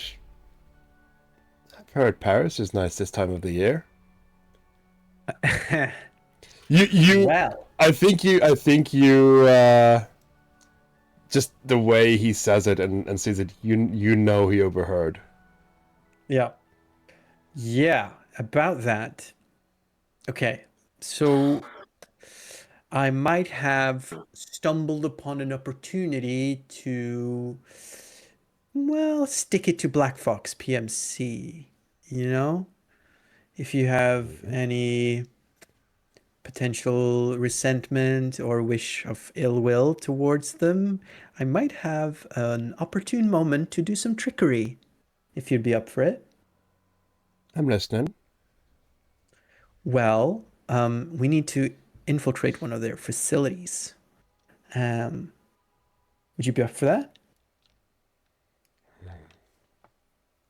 I mean, it would be very hard because, of course, they have like supernatural detection and such. So only the best type of infiltrators will be able to get through such detection. But I'm sure that's no problem for one such as yourself, right? It should be doable. I'll need a team. Oh yeah, yeah. And a part of your mission will be to infiltrate one of their facilities and place a dongle inside of their system so that I can gain access to it. Well, it'll not really gain access to it, more like it'll let us try to get access to it. So, this mission, should I choose to accept?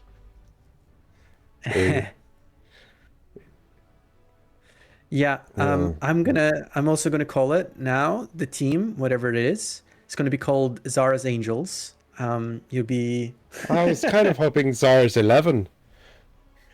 well, okay. I can't afford 11, but let's do Zara's whatever number our appetite will cover, okay?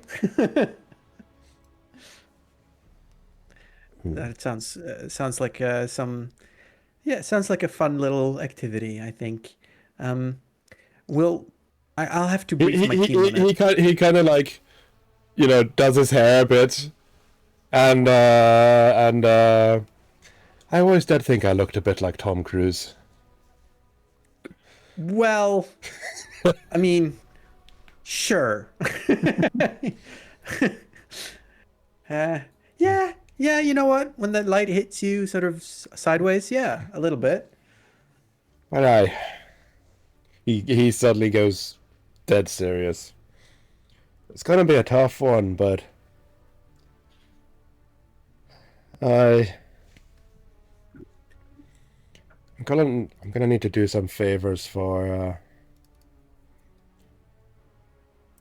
He kind of hesitates a bit on the name. Well, certain people in the Unseelie. But I think I can convince a few to help out. Nice. Amazing. As I said, I will have to coordinate this with my team. Is that all right for you, or you're a bit maybe uncomfortable with that notion? I reckon. You trust your team? Yeah, my team. Yeah. I trust you with your captain and your team, but I'd rather not my name go on the record for Direwolf. Oh yeah, no, I will write a long report in which your name will not be included. I appreciate that greatly. Yeah, of course. I understand your predicament. I wouldn't put you in risk. Well, that type of risk. The type of risk you can handle yourself, I'd put you in plenty.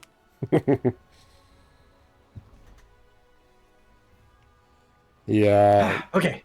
I need to skedoodle before my team gets suspicious. I've been sneaking away a bit more than usual these days, so they're getting a bit on my ass about that. So I'm gonna head out. I wouldn't mind getting on that ass. Stop it. Cheeky, says and flies away.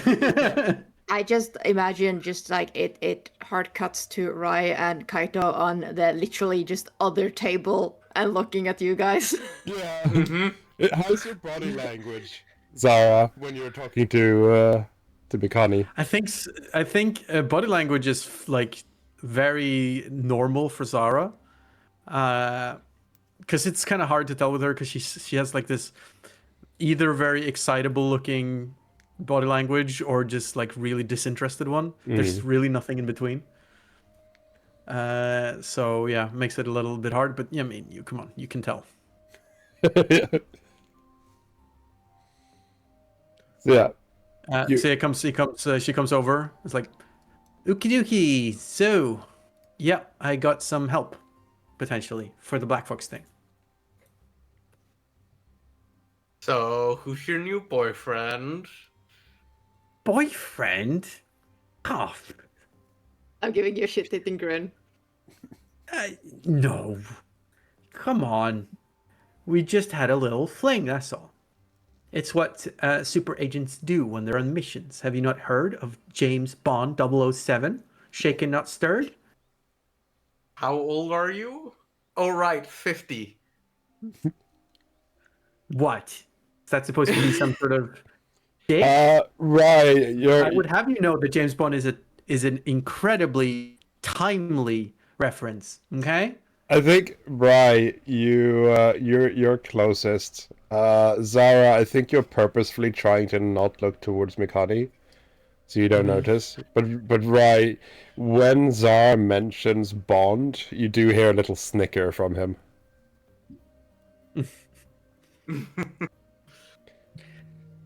So Sarah, James Bond literally have not been relevant since before I was born.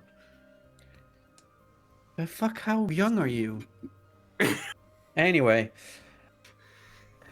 So what I'm thinking is we try and cooperate a little with his team. Obviously, we don't want him to go in alone, but I was Obviously. thinking that perhaps he could at least try and make an infiltration attempt and put some sort of electronic device that helps us gain access to their internal systems. From You're getting into a experience, physical bug. yeah, like we've done before. To great success. Yeah. But yeah. I think also what we need to do is scout out the area. If I am able to do any kind of physical infiltration as well, that would be good. Mm-hmm. You guys as backup. Currently, what we need is information there. We don't really want a confrontation if we can avoid it. Last time a dog was an exception. Yeah, well, I feel like a confrontation with Black Fox is always a nice evening, you know? Sure. Anytime you can kick the teeth out of some fucking fascist scumbag, it's a good day. I'm not saying no to that. Indeed. Well, so let's not, shoot the dog before the walk. I don't know the expression. Let's not, not say no to potentially going in, and doing some harm. They certainly deserve it. Sure, I'm saying planning and. Yeah. No, of course. Yeah. Mm-hmm. Yo, totally. Right.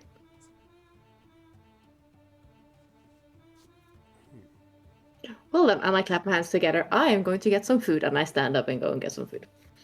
Yeah. Good idea.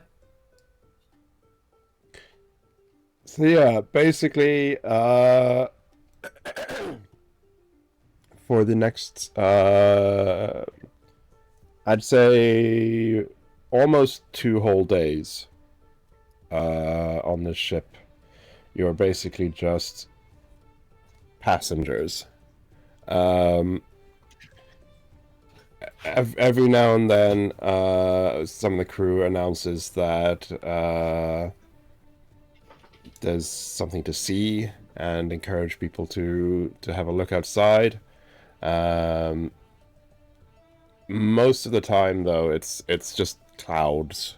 There's not that much, but every now and then there's some natural phenomena or packs of animals or flocks of animals or whatever, and they do announce it. There are a couple of stops, of course, that you don't really care about, but you do get off to stretch your legs while the airship is docked. And then after about, as I said, almost 2 whole days,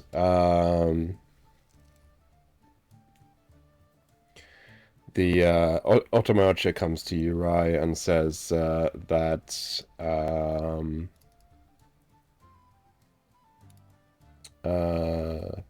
wrong folder. Says the fleet's been spotted. Karakon. And that Nice. you are the captain has veered a bit towards it. As long as the fleet doesn't turn away, then we'll get to dock with them.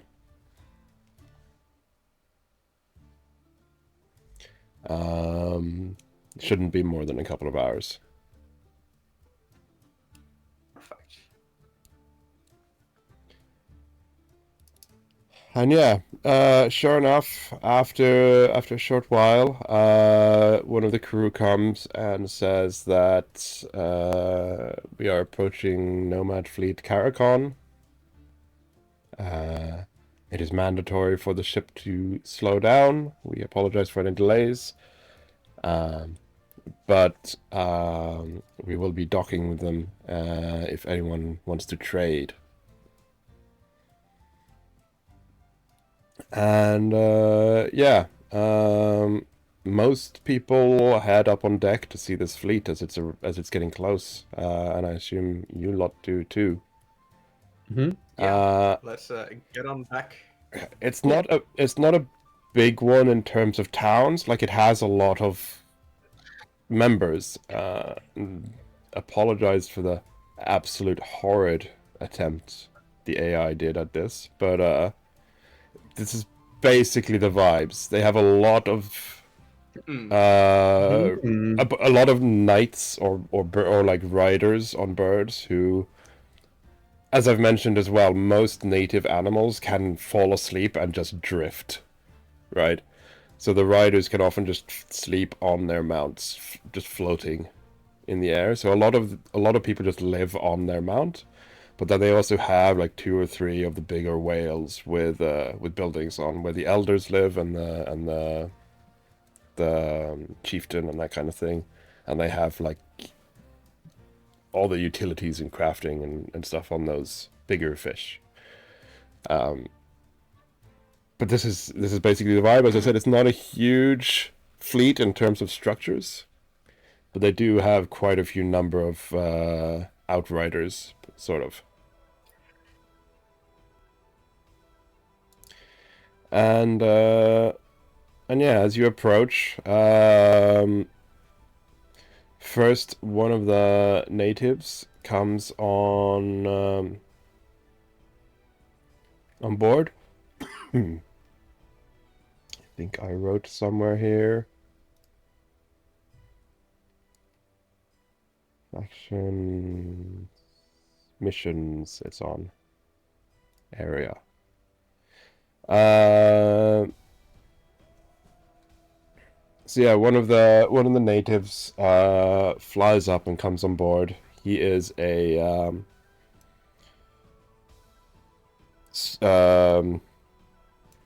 what are they called again? I can't remember what the species is called. Strix. There you go. He is also a Strix, basically like a harpy person, just like Otomoche. Comes on board and basically does like a quick look around. Are there any hostiles here or whatever? And just nods to the crew and then leaves. And then shortly after, the ferry and one of the larger whales pulls up close next to each other, and they throw over ropes and bridges and stuff. And yeah, basically anyone who goes up on deck, the whole top deck of the ship has been turned into a marketplace very hastily. If you don't want to interact, then you can stay in the hold, because they know they don't come down there. But the top floor is full on like Middle East Arabic style marketplace, hawking wares, trying to sell as much as possible, that kind of vibe on the top deck.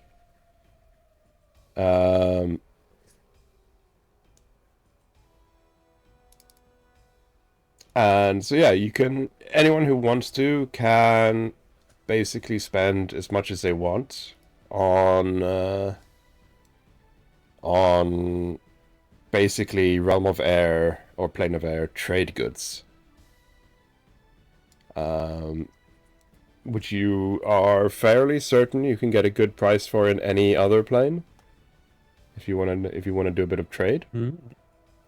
I probably would, but like me, the player, probably wouldn't know specifically what it would be I would get.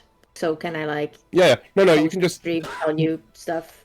Yeah, no. Like if you just want to trade and earn money off it, then you can just write, just make a new item and call it Plane of Air Trade Goods, and just put any value, whatever you can afford. Because you just buy lots of small knickknacks and stuff that you know you'll sell later. So if you just want to do it for trade, then you can just buy any amount. Because buy stuff in the Unseelie as well, so I think Kaito would actually go and look and see what. Like, he probably would buy some stuff for himself, like kind of in a trinket for family. Like, see, I was Yeah. there because like my parents nobody played there, and that kind of stuff, and then some for selling. So Yeah, exactly. No, you can spend. I gotta say, if you spend 1 silver worth, then you can get enough like just small souvenirs for family and friends. oh yeah, okay. Like that's for everyone. Some nice trinkets and stuff, and then you can choose any amount you want for trade goods if you want to earn on it something later. That is up to you.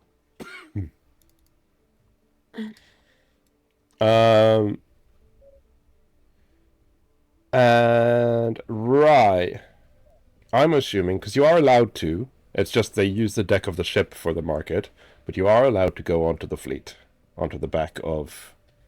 It is the back of Caracon himself. Like the whale is called Caracon. Oh. You are allowed to go on. Which I assume you want to. That is the plan. So someone from It's the crew. plan. Someone from the crew is guarding the bridge, and he basically you just see him takes off one when you step off, just so that they know who's off, right? And I will. I think I'll start out by seeking out the Elder Shaman. Yeah. So you have a look around. I'd say you know enough of this because this is the fleet local to where you stayed as well. That you would know that he, like the shamans, it's one of the other whales, but whenever they huddle together when in situations like this for safety and stuff. So you know that he would probably be on Caracon right now anyway. So you basically go to what's like a council house thing, which is where the chieftain would live, and you find him there without problem. Yeah, I will tell him about my situation. Tell him that I was born here. I can feel the gate, but it's not opening no matter what I do. I don't know why. I don't know what's happening. I don't know what to do. And I was recommended speaking with the Elder Shaman of Akirion, but I figured I'm here now. I might as well ask you as well. I know all the Elder Shamans are knowledgeable about this, and I was hoping they might know something that could help me. Yeah.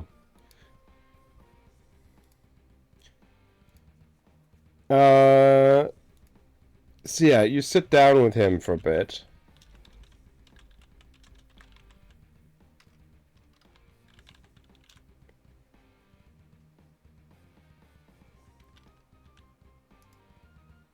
You sit down with him for a bit and just basically talk about the whole situation. He asks you some questions and stuff, and he asks you to demonstrate a bit what you can do, which I assume you do. And I do. Yeah. And I think basically what he says is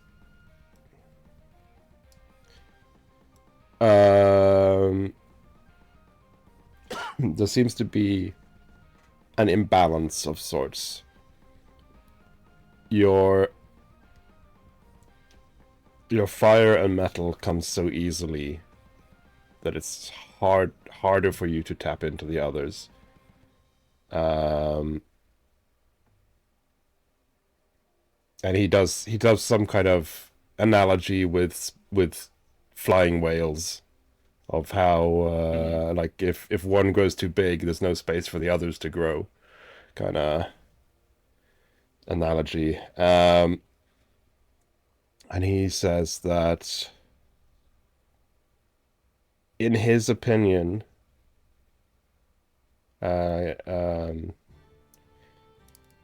you would need to force yourself into a situation where your current strengths are no help.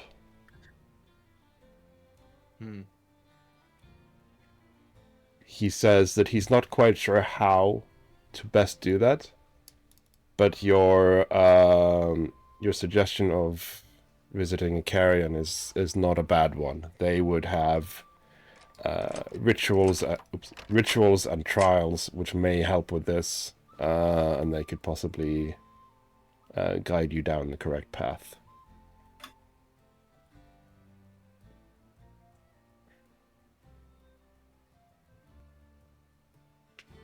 I appreciate the guidance very much. Would you know how I can get in contact with a carrion?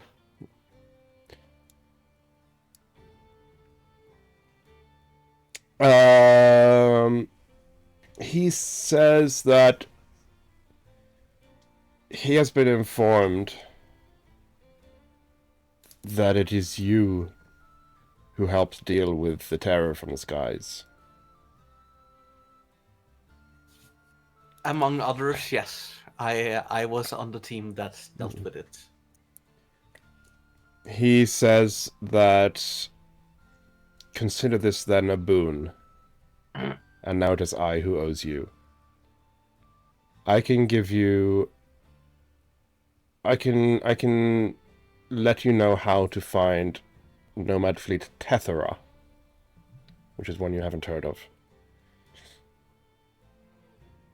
I can get you to Nomad Fleet Tethera and ensure your audience with their shaman. But from there you must find your way to a carrion. And this is what you kind of were expecting. This is what you knew, that like it's a very much a chain reaction kind of you have to follow the chain. Yeah, that's what I feared, but hey, any guidance is better than no guidance. Mm-hmm.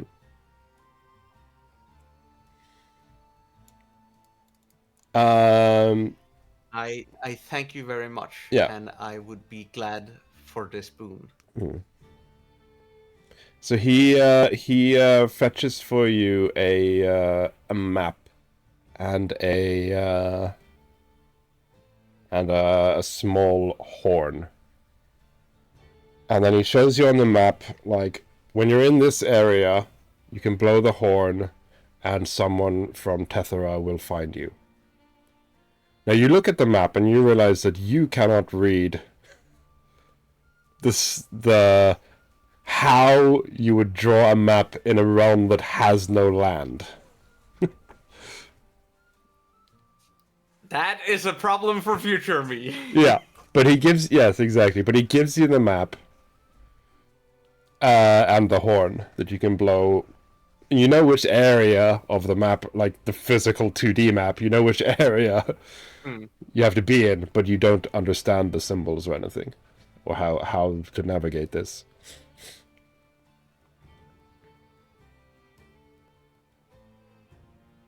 But that is what he gives you.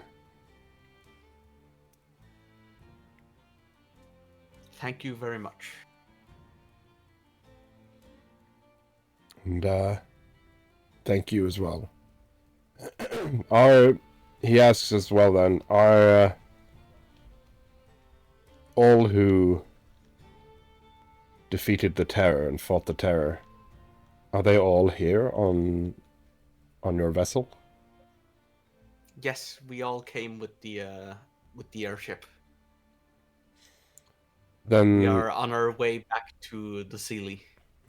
Then our chieftain would beg for a word before you disembark. Then I will go gather them. He gives you a bow and heads back to his chores. And I'll go gather up the team. Mm-hmm.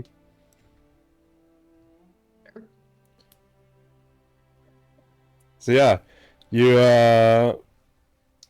do you like say this aloud in the common room, or do you go to each one privately? I think I like gather them up, and if there's one of the private rooms free, I let them know there that the chieftain wants to talk to us. Mm. Yeah, there's plenty of free rooms. This one by the stairs has plenty of room. Yeah, so I gather up the team there and like, okay, so apparently the chieftain of Kakaron wants to talk to us. I assume it is with slaying Kase. That it has to do with that. Well, I guess we won't keep him hanging then, because we need to be back on the ship before they disembark. Yes. Let me show you the way. So yeah, you all go on to Karakon and into the communal building, and the chieftain greets you, and you see that he's wearing like his full regalia, basically, like a fancy cloak made out of feathers of animals, and lots of jewelry made out of the bone and carapaces of animals. And wow. Yeah, you Rai, you weren't often like on the fleets, but you've definitely been on them before. You would recognize that he's basically wearing his ceremonial. He's dressed up for the occasion. Nice. And he comes up to you and basically explains that what you have done will save him a great many of lives. The terror ate from our fleet, and while it didn't specifically stalk us, it definitely enjoyed having us as its herd. So we are. We could. So yeah, we are eternally grateful to this, and all of you will always have a home here if you need it, and allies. And he will give each of you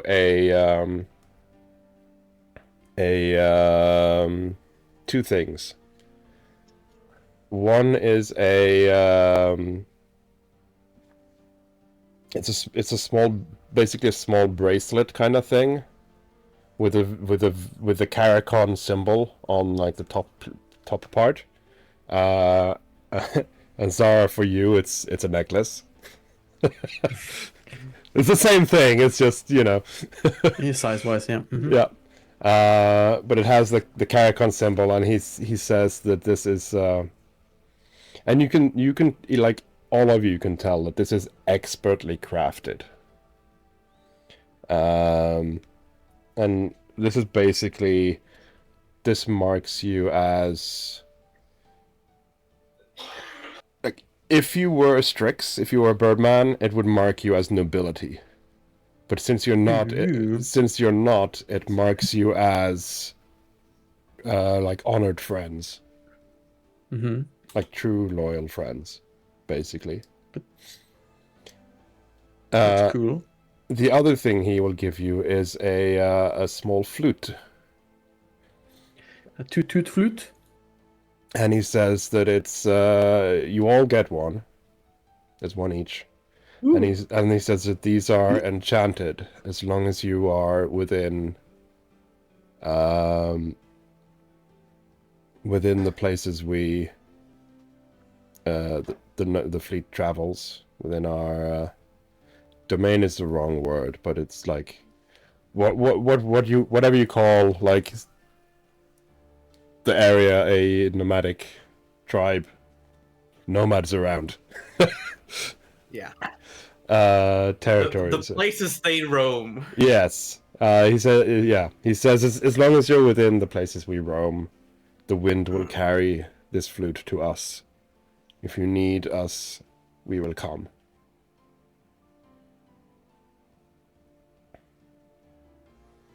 And with that, he has one final thing before you go. We must toast. And someone comes out with a tray of a bottle and lots of small cups. They're kind of like sake cups. They're small.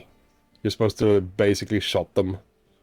I don't think you've had this before, but you know what it is, right?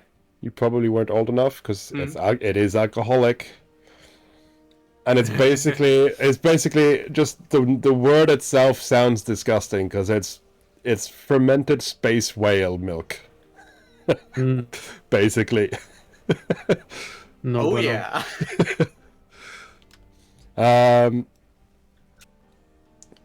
But yeah, he insists, and everyone, including him, thinks it's absolutely horrid.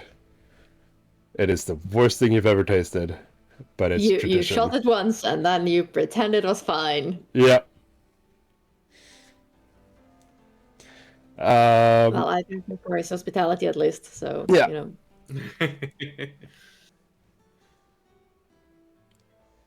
And I will put on the bracelet. Yeah, and with that, you Likewise. are free to go back to the ship.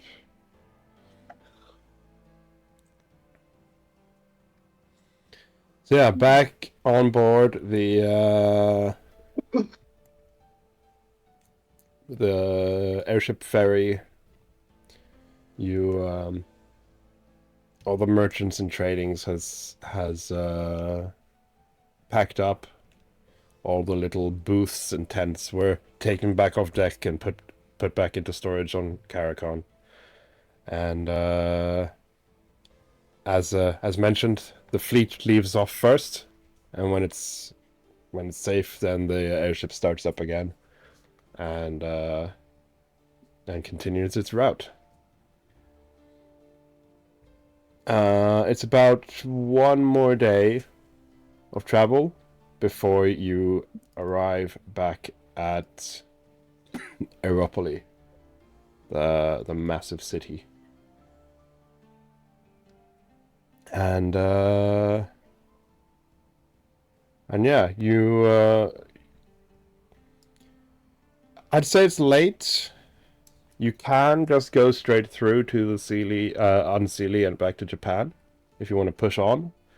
Or you could stay here. You do know that you should stay here or in Material though, because sleeping in Sealy is No bueno, yeah. not the best, unless that was your intention, kinda.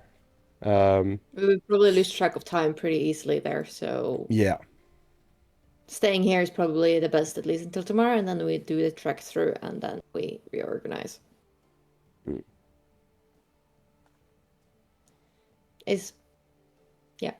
I vote for that at least. Yeah. Okay. So then, yeah, you... let's see. I do have a map for this place.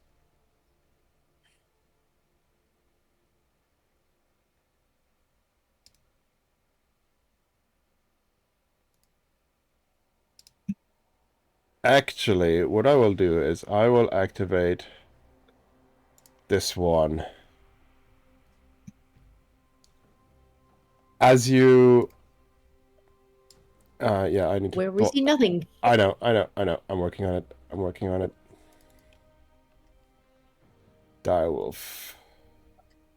As you come back to the hangar, you see this. Oh. It's not burning as badly as the picture, but it's like an aftermath. Oh damn. As this is the same hangar you were in earlier. Yep. Your ship was on this side. So this is the dock you're on over here. But yeah, you see as I said, it's not really burning as much anymore, but there is a ruined, crashed ship here. Destroyed. Can we find someone to ask what's going on? Does it look like people are panicking, or does it look like people are currently like trying to fix things? Yeah, the last one. There's no panic. It seems like this happened a while ago. And so there's no panic or anything. Now it's more like structural. The things have been taped off with ribbons, right? And they're trying to fix it. But there wasn't a version of this map without the fires, so. If it looks like they have control, I'm probably gonna at least like see if I can ask someone that's not busy about like what happened.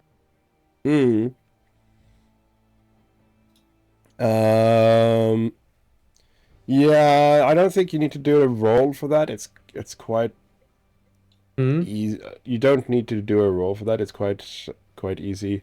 Not too much is with you. One of the dock workers, realizes that the ship just come in and starts guiding people towards the out of the docks. And you ask him, and he says, the terror came and struck us again. It doesn't really attack here that often, but something must have pissed him off. What? When? When was it? 3 or 4 days ago, something like that. So that would have been probably just after we had left there, but before we defeated them in the other place. Yes. So it noticed us here as well. Before starting to follow, I see. Well, you don't need to think about the terror anymore. Yeah, clearly he's buggered off. No, he's dead. You see he like we killed him. You see he like disbelieves you and just like chuckles a bit and then just realizes that you're serious. Like, what? You killed him? Oh yeah, no, he came after us as well. He's dead. Yeah, but we don't fuck with dragons, so we just fucking booped him and killed him, you know? He seems to like not almost not be able to comprehend this, right? Well, we have the Ottomanoke with us probably, who's probably disembarking as well. So, Yeah. And he would know this. Like, Yeah. I look it towards him. Yeah, He'd so be it's please back us up, kind of. yeah, as soon as he comes up next to you, getting off the ship, he was a bit behind. As soon as he comes up, he yep, it's true. It was a hell of a fight. I wish I had one of those, what are they called from the material plane? The thing. Cameras? Yes, thank you. I wish I had one.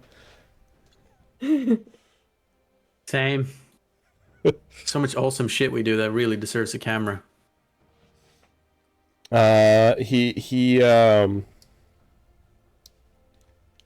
He seems to be like, we need to tell someone, we need to tell the committee, blah blah blah.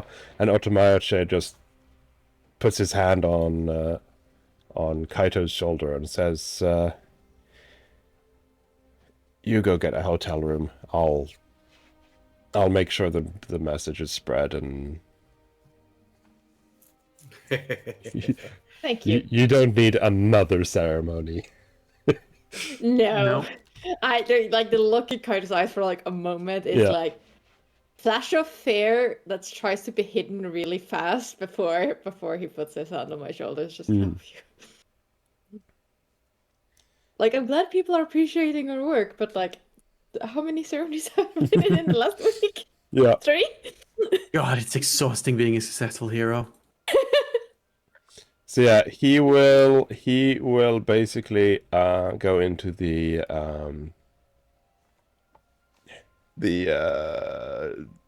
dock manager's office, tell him, and then go to the basically the city police and inform them, and he'll handle all that for you. I think actually you won't know it now, but basically just meta information. He'll basically say like a band of heroes were from Direwolf mysteriously came and killed the terror and disappeared. Basically just trying to make sure like don't pester these people anymore.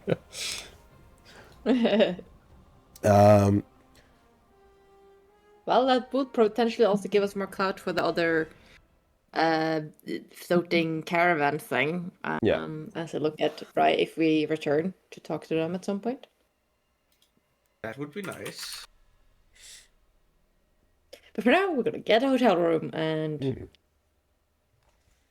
relax until we leave. Yeah. So I think that is we're gonna call it as well. Yep. As I'm looking at the clock. Yeah. And yeah, so you're soon done in this place. And next session we will be planning either the Black Fox or the Fight Club. Oh my god. Ooh. Yeah. I think our characters are going on the assumption that the Black Fox is going to happen first unless we get contacted. Mm. Yeah, that But then we seems, also might reasonable. be checking out the festival in Japan before we leave as well, depending on the time. Yeah. I will say as well that the festival is mostly a hand wave, you get together as a family. Yeah, I kind of figured. thing. So I figured. yeah. But like our characters would definitely take that into Yeah. consideration before Yeah, doing anything. Absolutely. So yeah. We back. A bit of a slower session today, but it's fine. We haven't played Need since that to get back, you know? Yeah. Exactly. But yeah, this was super fun. I'm super happy we're back. Yes. And yeah, just a friendly reminder, check the magic items lists if there's anything you want, because you have a package being sent from Rise Mom. So the true care package. Yeah. So check the list if there's anything you want to add to the wish list. We can make a thread on Discord for that. Yeah. And other than that, XP and AP will do off camera. Likewise, confirming the next session date will do off camera. So thank you for watching, everyone. For stream, I am assuming I'm busy tomorrow, Emerlon. So no stream tomorrow. I don't think we're planning to play tomorrow. I will be next week. Okay, yeah, we're doing every 2 weeks. Yeah. Yeah. Okay, then I might stream tomorrow. I have started playing in a Vampire the Masquerade campaign, so I kind of want to play Bloodlines 2 on stream. Since I have it and I haven't played it yet. But I'm very much in the vampire mood right now. Yeah. How is the campaign so far? Very fun so far. We got some good crits where we needed them, but we're youngins. We're youngins, so Yeah. we need to be a bit careful. But no, it's very fun. Good. I love all three of our characters. We are a really good fit. Princess found a house Yeah. for her. That's always important. Yeah. So yeah, thank you for watching, everyone. I will be most likely then be on stream tomorrow. Not quite sure what I'll stream yet, but I do want to continue Terraria. I do want to start Bloodlines 2. And also do more dev. So one of those three things. But just in time to say good evening. Have a good evening to you too, Keza. And I will, fingers crossed, see you tomorrow. Thank you for watching, everyone. Thank you for playing, guys. And yeah, I'll try and be back tomorrow. Bye. Woo. Bye. Bye bye.